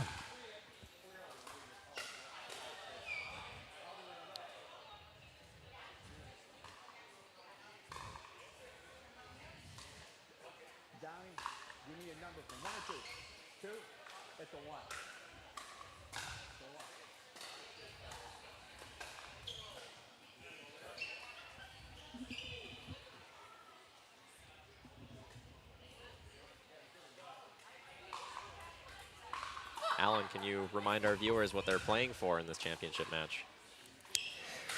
Playing for, first of all, the title of TPN champion for tonight. They will get them $800 to split, $400 apiece. They will have their ticket then punched to the Premier Night Finals, which will take place in the spring.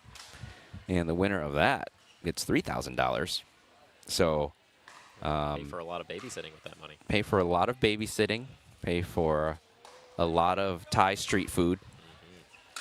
And can help replenish part of your bank account if you just bought a car. So Yeah. all have a lot to play for. And I know, like Kristen said, these players are all very competitive. I don't think there would have to be any money on the line for them to be competing the way they are. But it's nice to have a little, pickleball is, you pay a lot of fees if you play in a lot of tournaments. It's nice to have one that kicks a little back, so that's what we get here. You're talking about the title of being a TPN champion. You've been in it pretty much from the start. How has the scene improved and the level increased as we go into Season 2 and towards the end of Season 1? You mean in TPN or Yes, in TPN. Okay, in TPN, I think from the very start, it's, you have a lot of players who have come back. I think it's cool that we've had newer players come through. I also thought, and that happened towards the end of last year too, where I don't know that going into the season, a lot of people didn't know who Ian Yi was or who Leah Tauber was, and they, ended up the years like now they're both playing pro. And that's cool. And we saw that last week with Ty and Sarita having talked about having played 4-0, Yeah. the previous year and worked their way up. So I think that's the cool part about it is you're giving players the chance to play at this high level and test themselves. And it's really showing, I think, how strong the pickleball is, not just in West Michigan, but all over the state. Absolutely. But in general, the scene, it's almost not comparable at all to when Yeah. I first started. It's hard to keep up with the growth and motivation that some players around here have to continue improving and drilling and working on their game. I think that shows up most when you go to kind of drop in open play almost anywhere, but especially Yeah. at Belknap, because that's our home courts, where I think in the past it was like, when I started, it was very obvious the difference between beginner courts to the intermediate to the advanced courts. Now, it's, you look around and there's a lot of players that you don't recognize who can come up and play advanced, and you could go to the intermediate courts and take an L because there's Yeah. good players playing there. So I think that's been cool to see, and that happens when you have, as there is in this field, people coming over from a lot of different other sports. So you have some good athletes coming in. And like you said, people who are really into the game, really dedicated, people who are drilling, people who are taking the time to get good.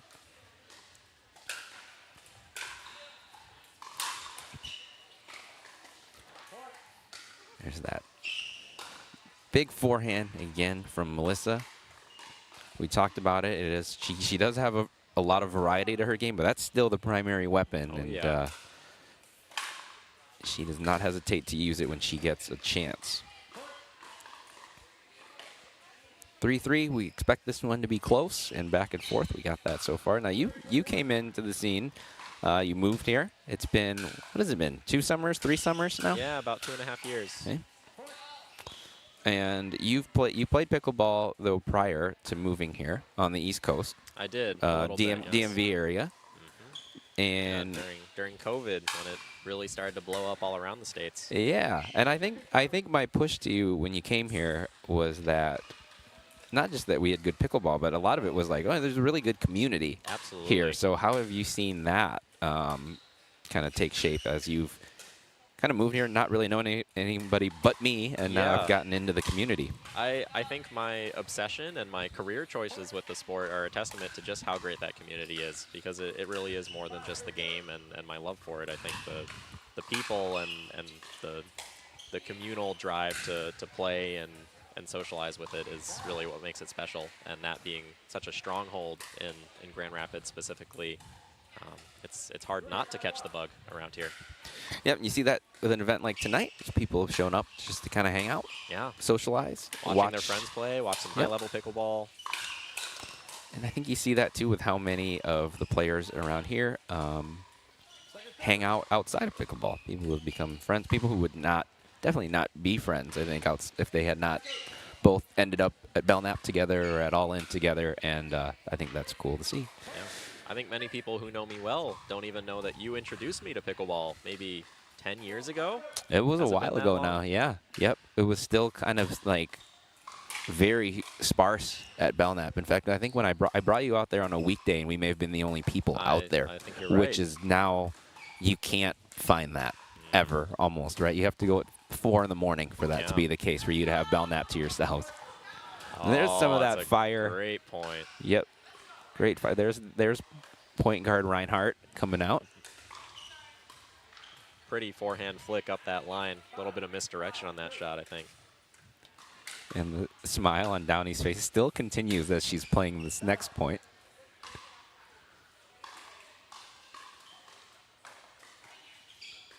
But that is the fun of this.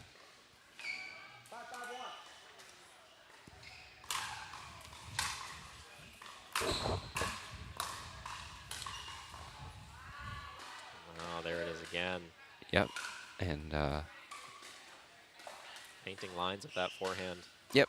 And as we said, she's not playing with a powerful paddle, but she doesn't have to hit that super hard. Nope.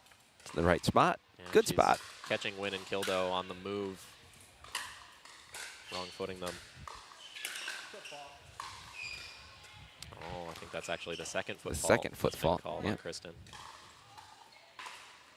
Ray all over it. Speaking of Get another look staples in the community, that's the previous point, so we didn't see it there. But Great hands from Monica, plugging up that middle.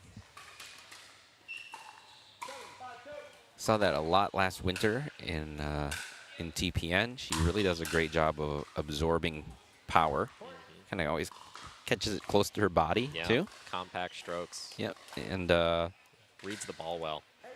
And if you've missed previous episodes, dance background, so it helps with the footwork. Yeah. Balance.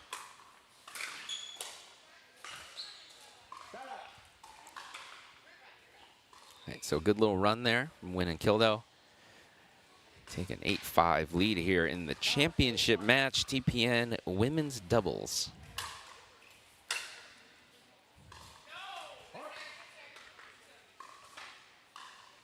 I think in this field, Downey has one of the harder serves to return.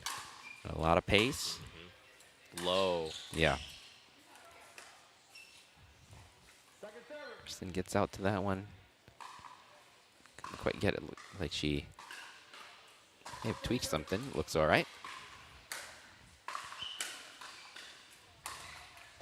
You know, I think all 4 of the players might be moving a little slower than they were in their first 2 matches. I mean, going to 3 games against these competitive teams, it's tiring. Yep, some intense matches so far tonight. And as Kristen mentioned, we had a time change recently, so maybe still adjusting to that as well. Bedtime.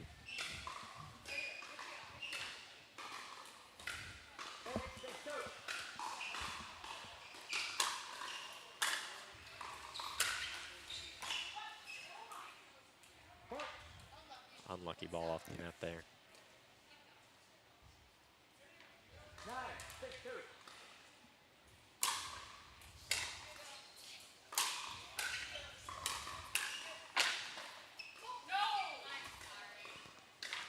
A little paddle clang in the middle.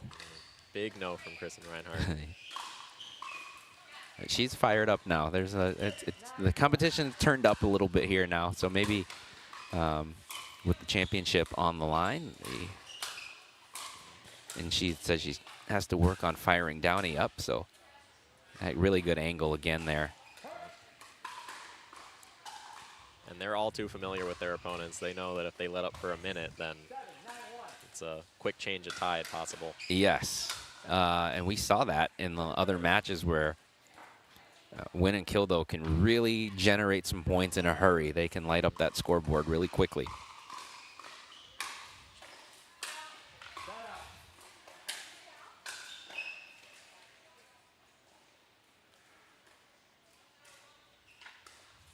Couple of missed serves here. I think they're going for maybe lower percentage serves to try and keep their opponents back and catch them on the run in.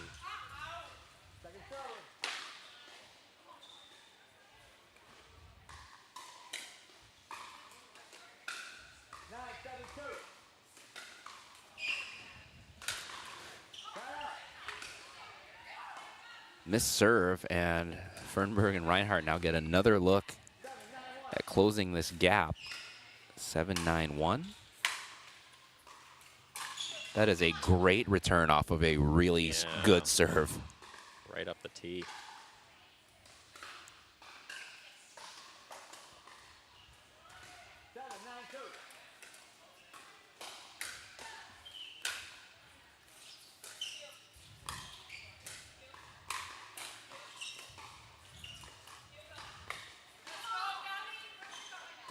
Oh, 8-9 now. What was this lead at? I couldn't remember. It was like 9-5 at least, right? Yeah, 9-5 or 6.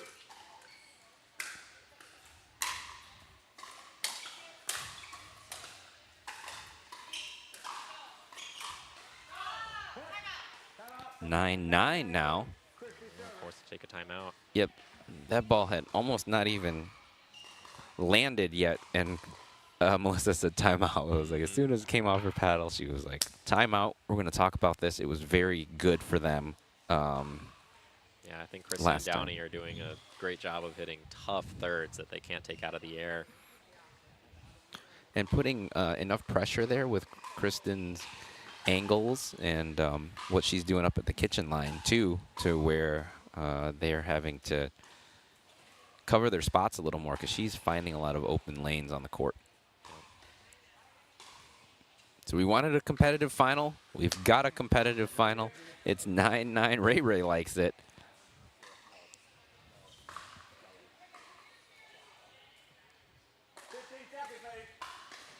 Coming out of the timeout here.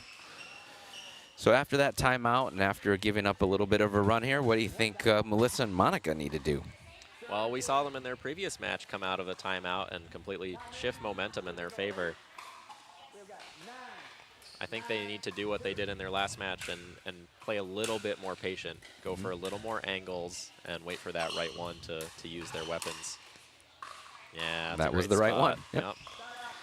So they seem to be really good off of timeouts, really good at using their timeouts. So 9-9-1 is the final championship match, women's doubles, TPN Season 2, and that's a tough ball right there. That's a signature Monica shot right there.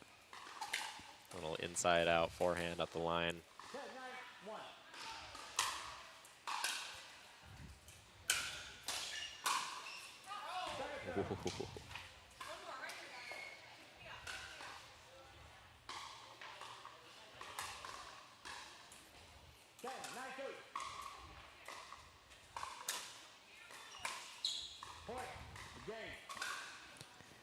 And that is game one, very back and forth. Yeah, bad bounce off that serve. I think Downey wasn't sure what happened on that one.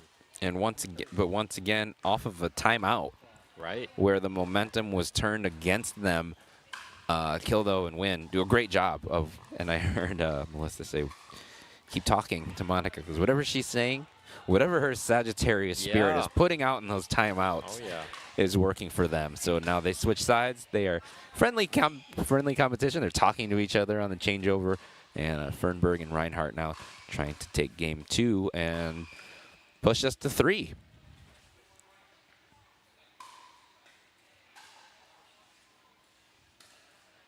So what do you think worked for Kristen and Downey there? What did they have to do more of in game 2 to get over the hump and come out on top? I think those aggressive thirds were serving them really well, keeping it so low that Monica and Melissa couldn't take them out of the air and keep them back. Once they get to net, it's really anyone's game. They all have great hands. They're all solid at dinking.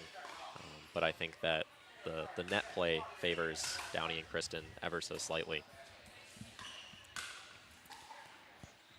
I think it's just when you play against two players like Melissa and Monica too, it's almost just about sort of fighting your way through those times where they get on a roll, and you see in that last game where Monica can rip winners, Melissa can rip winners, and you just kind of gotta keep battling through that. Yeah, even in that point, we're seeing that every opportunity they get to reset a ball off of a speed up, I think is a chance for them to get back in that point.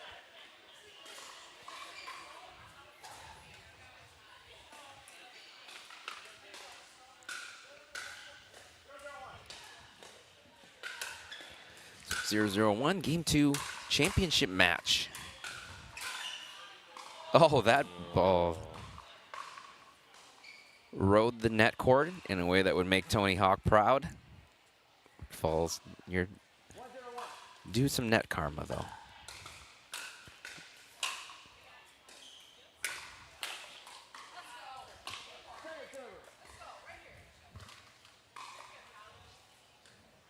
Right, 102. Melissa Kildo here serving to Kristen Reinhardt.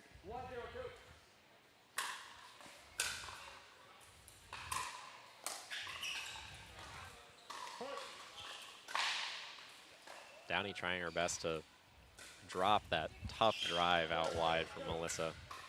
Yeah, that's one of those shots we were talking about earlier where it's kind of a droppy drive and sinking at her backhand. So they fight off that point, though. Take back over at 0-2.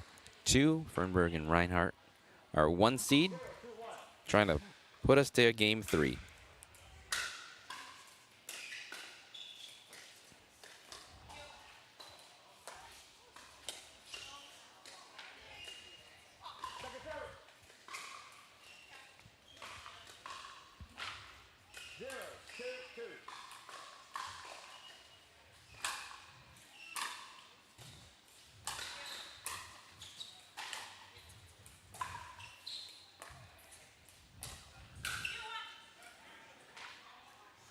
Really good job, I thought, of Downey there, getting herself to the net, hit a great third, fifth, and a seventh to get up there. They got a look at what they wanted, although that's a sneaky up the line shot from Melissa Kildo.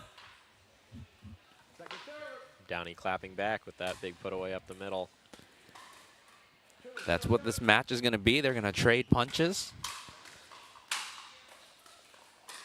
All these players on the court so capable of countering, of being the aggressor, of also slowing it down like this. Just four really strong all-around players, also capable of rolling it off the net cord. That net cord not kind to Kristen so far.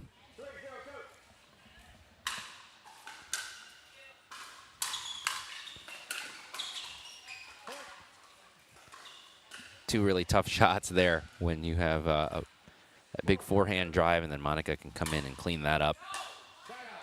Yeah, Monica loves that big cut coming into up to the line, slicing it to a backhand down the line.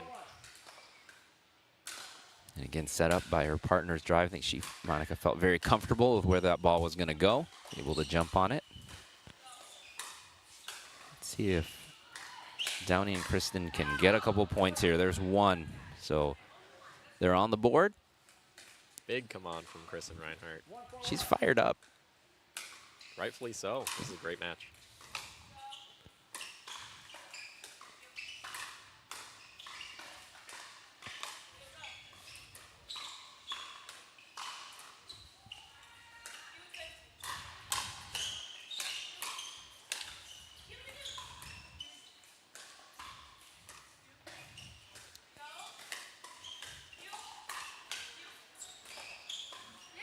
That is a very well-constructed point there.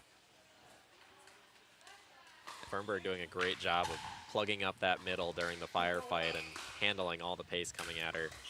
Yeah, also a couple of classic Kristen Reinhardt resets. All right, they picked up two there on server one. It's now 2-4 on the two. This is Downey Fernberg serving.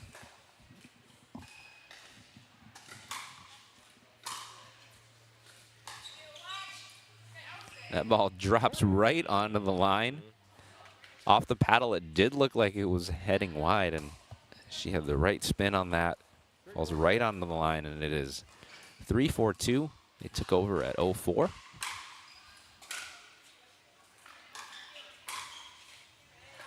And that's what happens. Yep. Any high third, it's going to be really tough to approach on. And that one well placed too, straight down the middle. Splits the long-time partnership, and but that was a good possession for Fernberg and Reinhardt.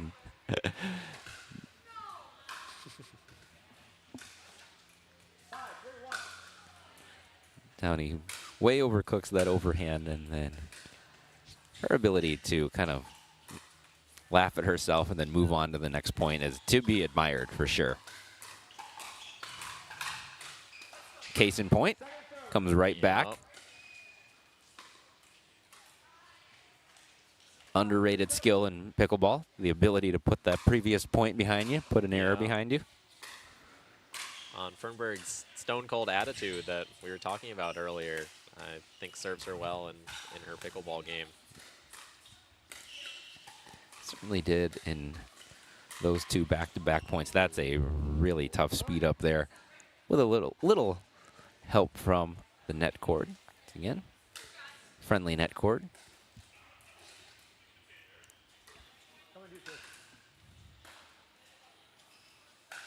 Six-three on the one. Or 6-3-2, sorry.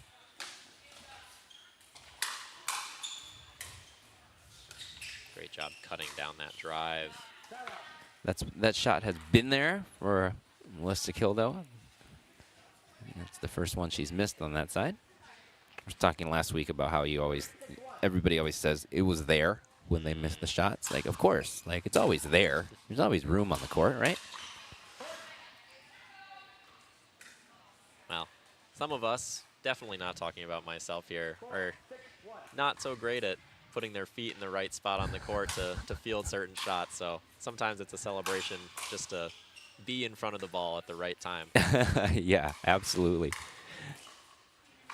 Or guess correctly.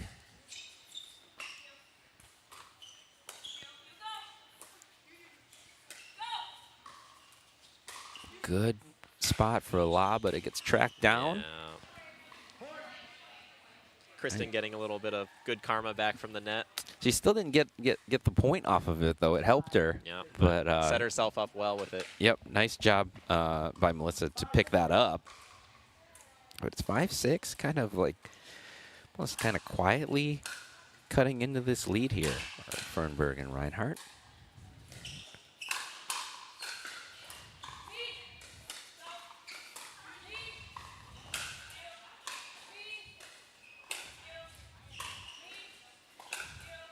Yeah, what a great angle after some really strong defense there.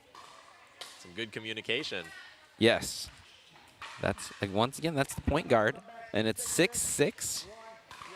Couple of big runs here from Fernberg and Reinhardt. They've been down a couple points here in this match. They caught back up the last possession. They gave up a few points. Now they're fighting their way back in. And this is almost what I said going into this match, where they're going to have to fight through some tough waters. And they always seem to be able to do it. They always seem to stay.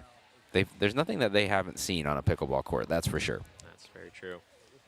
But the timeout queens, Monica Wynn, Melissa Kildo, forces to be reckoned with after a short break. Whatever they're doing in that timeout, it has been working. Even if it is just calming themselves back down, but they don't ever forget who they are. They stay in a very aggressive style. And I think that's important, because I think that if they give a little bit of slack to some of their opponents here, that it'll bite them. They need to constantly have the threat on the horizon of them speeding up that ball, even if they choose not to use it. Because if you're playing against them, the best thing that can happen to you is they decide to stop coming at you that hard, right? That's exactly what you want. But they don't do it. They've done a really good job tonight, though, of picking their spots on when to do it and slowing it down when they have to, though. Totally agree.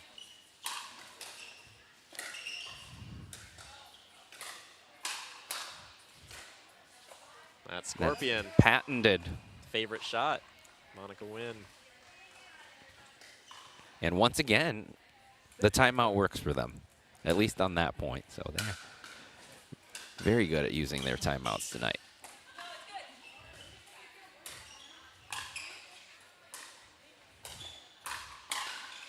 Oh, Melissa. Tracking down those lobs very well, first of all.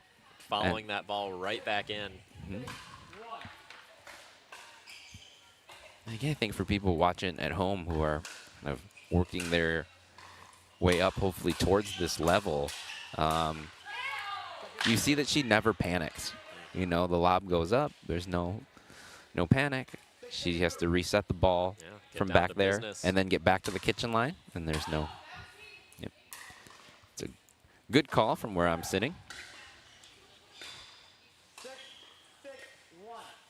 It's a good hold for Fernberg and Reinhardt. I was saying earlier, I think we've seen a lot more missed serves in this game than any others. I wonder if it's the pressure, or maybe they just feel they need to put that much more on their serves to give them that edge in this matchup. I think you have some players on this court that hit very aggressive returns, and so you can't give them an easy serve to look at either.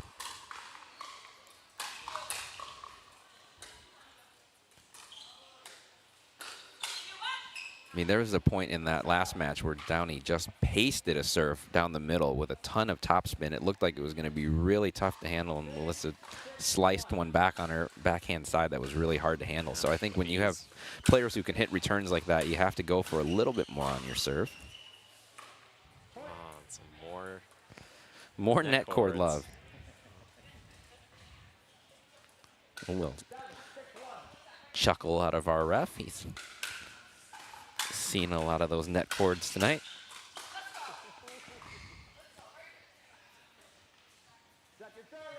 Kristen sitting on that backhand, ready to punish Melissa for charging in on her drive. And another let's go. She's staying very locked in. in this match.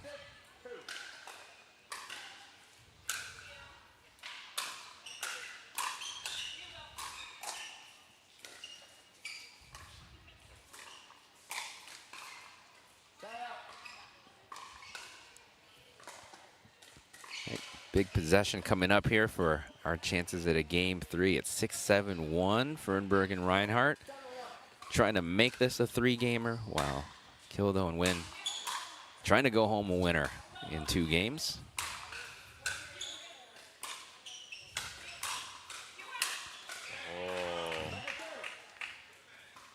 I think Reinhardt actually caught them off guard, taking that Coming ball in, off the middle. yeah, being aggressive and getting there into the middle. Even though she did maybe catch them by surprise, really good hands and shots on the other side. Melissa found that space up the line. All right, so we're after a quick move to 6-6, we've now hit a little bit of a defensive part of this game. 4 points away from a championship win in Kildo.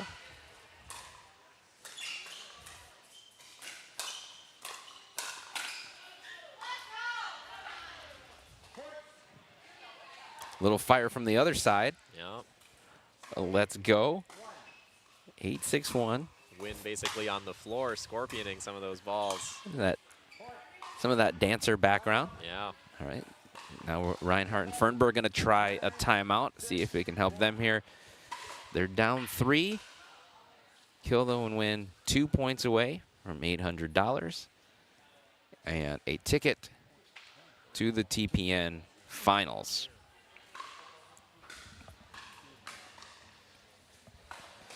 All right, 9-6. Caleb, if you're in the corner of Fernberg and Reinhardt, what are you telling them during this timeout? I think that they might be jumping the gun a little bit on some of these aggressive shots that they're taking. You know, as much as we've labeled Melissa and Monica as sort of the powerhouses on the court, I think they have very smart placement and great hands that they're using to punish Downey and Kristen for every misplay that they make. Yeah, I think just kind of subtly, maybe Monica and Melissa have forced Downey and Kristen into trying to be more aggressive and go for a little bit more on their shots, and I think that's where you've seen them build this 9-6 lead. That one left up just a little bit too high, and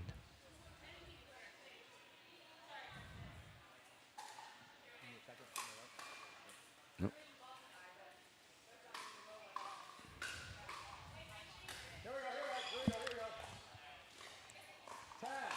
All right. A little bit of frustration on court from that body bag.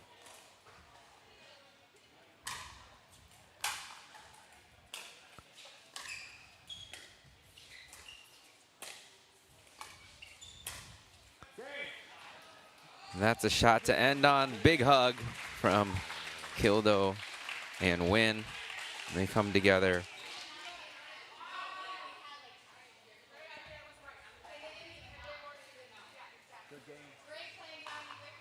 So those are your champions, Melissa Kildo, Monica Wynn. Maybe that should stay a partnership, huh? Yeah, I think they had a great night. Their chemistry and their mental toughness, those timeouts and their ability to tweak their game plan to pull out these wins was really strong tonight. Yeah, they made for a great team for a variety of reasons, both their game styles and certainly showed that they had some synergy with those timeouts, but that's a tough team to see on the other side of the net from you, especially when they're firing on all cylinders like that one, countering, resetting, and we knew other teams were going to try to slow the game down on them. Didn't really prove to be effective. They said, we can do this too.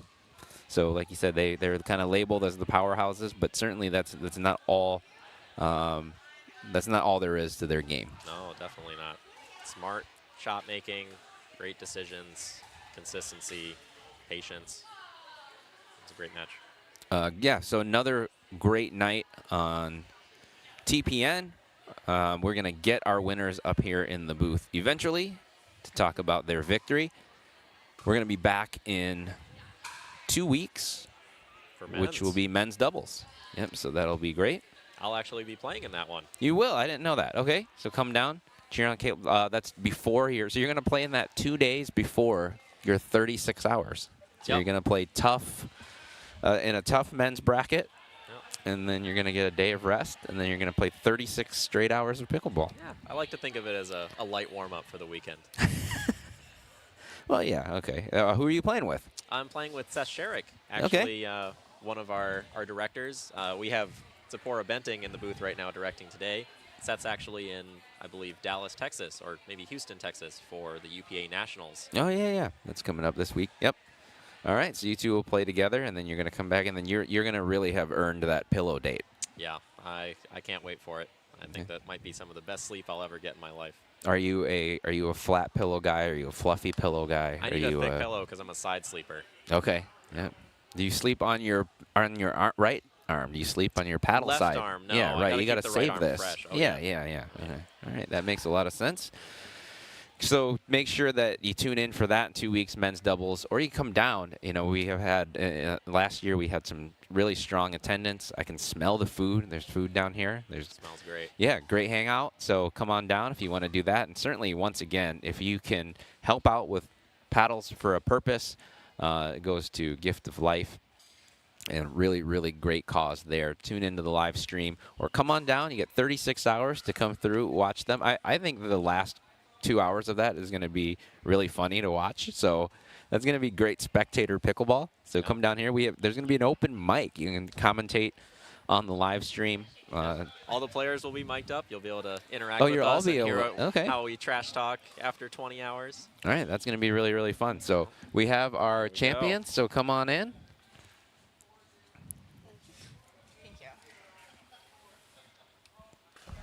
We were complimenting once again just your use of timeouts. It was like I think you guys went on a run every time you used a timeout. So again, what did you discuss, or what's the vibe of those timeouts that's working so well? Teach us. I still think we take a timeout. One, if you're thinking, should we take a timeout?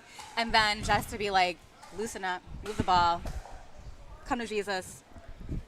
It wasn't even that strategic. It was just like, let's just play our game. Let's Yeah. have fun. Here we go. It was just a little pep talk, like a little hype up, but nothing too strategic, honestly. Will you take a victory ride in your new car? So I didn't drive my new car here, but tomorrow I will be doing laps all around. Okay. Maybe we'll. If you see Nike white Volkswagen, That's what it around is. town, Yep. That's me. people should wave at you and Yes. yeah. Correct. Congratulate the champ tomorrow if you see that car driving around. Cool. Caleb, you got anything? I just really enjoyed watching that match. I think you two put on display just your smart shot selection, and your choice making was great. You didn't overcook too many balls and just kept them under pressure. Did a great job. Sweet. After playing for 2.5 hours, how annoying was it to have to run down all those lobs? Oh my gosh, they were great lobs. They were really good They were lobs. perfect, yeah. And then I tried to lob back, and it was like a perfect overhead drop. The last time we had that battle, did you see I did not lob again? I did a third shot. I was like, I'm not lobbing. It was great. We complimented it up here. We were like, that was very, very well My played. lobs went nowhere. Yeah. Drove it right back. Yeah. There was a moment where I was like, hey, can you hit any of those lobs out of the air just to save you time? She's like, no, good idea, but no. And I'm like, okay, then keep running them down. Yeah, she did great. That's so Sagittarius of you, by the way. Monica, you had some great scorpion shots. We were talking about maybe it's that dance background getting really low. Oh. People say that every week. We say that every week. You do say it every week. Yeah. Okay, to clear the air, I am a dancer. I do hip hop. I do not teach Zumba, but I do hip hop dancing. Some of my hip hop friends are here to support, so they watched us win the dub. But did you know this? You seem like you're finding out about this for the first time. That explains her footwork. It's perfect. Now I understand. You sound like Tori. Yep. Now I get it. But yeah, the scorpion is my favorite shot. I think I wrote it in a little spreadsheet that you guys requested. But yeah, a couple scorpions. Do you have a go-to dance move? Can you show us? I don't know. You don't have to do it here. Is it family friendly? I don't know. I don't know if I win again, I will show you guys some dancing. I think you should do it after you body bagged Kristen. You should have danced. Oh my gosh. I'm joking. I'm hanging up. Yeah. Okay. No, Little end zone celebration. You should show up and for paddles for a purpose, and then Caleb's 1 minute breaks if we're in between.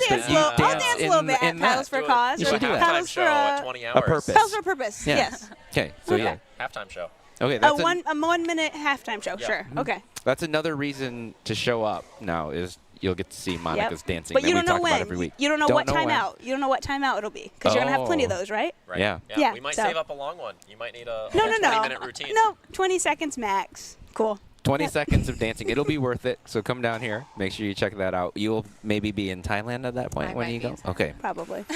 But you'll be able. The stream goes for 36 hours. So on that side of the world, you know, like You can check it out. when you can't Cool. go to sleep because you're all off from Yeah. the time change, you can watch Caleb play for 36 hours and Monica dance for 20 seconds. Perfect. 20 Okay. whole seconds. Cool. I feel like this interview should be done and this broadcast should be done and we should all Probably. go to sleep. Cool. Thank you All both. right. Congratulations. Thank you. So Thank great you play so much. tonight. Yeah. Thank you both. Yep. Thank you. All right. So those are your champions. Monica Wynn, Lissa Kildow, and 2 weeks from now there'll be men's doubles, and then we'll come back through. We'll do mixed again. We'll do women's again. We'll do men's again, and then at some point we'll get to the finals in March. So maybe you'll be in it. Maybe. Yep. So thank you so much to everybody for tuning in tonight, people who came down and watched this live. Great field of competitors. Thank you to Caleb for filling in for Tori. Thanks for having me. Yeah, Had a lot of fun. Watched some great games here. doing a great job. And I think, are we ready with, I somehow our producers found our family photo album. I don't know who sent, I don't know who sent it to them. I don't have any idea. Look at us. Look at you already knowing to give me the overhead. You're not even trying. That's you're my like forehand, you're like put it away from me, cuz that's on. you already knew at a young age who should take that. That's me angry that you took my big forehand there. That's my signature shot. You are. Look at that. Two people who like someday we're gonna sit in a booth together. Look how far you've come. Yeah. Do you still wear tie dye? I think I need to break the tie dye back out. Actually, You should do that. You should wear tie dye for. Your, Oh yeah. Are you guys gonna get costume changes during your breaks? We're You gonna should. need it because 40 hours of play. I imagine we'll be. I feel doing like you're some gonna want. wardrobe You're gonna changes pretty yeah. often. You're gonna need a couple shirts for Yeah. that. And then there's. Oh. Look at that. Sorry, I take it back. That's my signature shot. That should be. That should be your Hinge profile picture. Yeah. Should be mine well. too. All right. Thank you so much once again for tuning in. I've embarrassed Caleb enough. Appreciate everybody watching. Great night of play. Thanks for those who came down, and we'll catch you again in 2 weeks.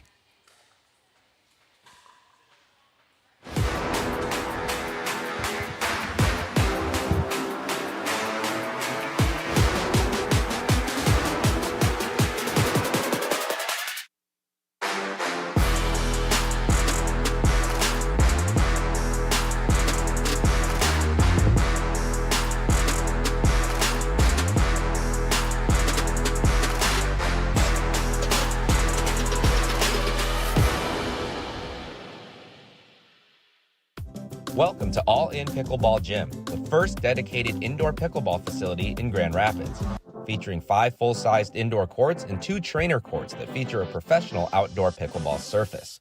16-foot full enclosed ball containment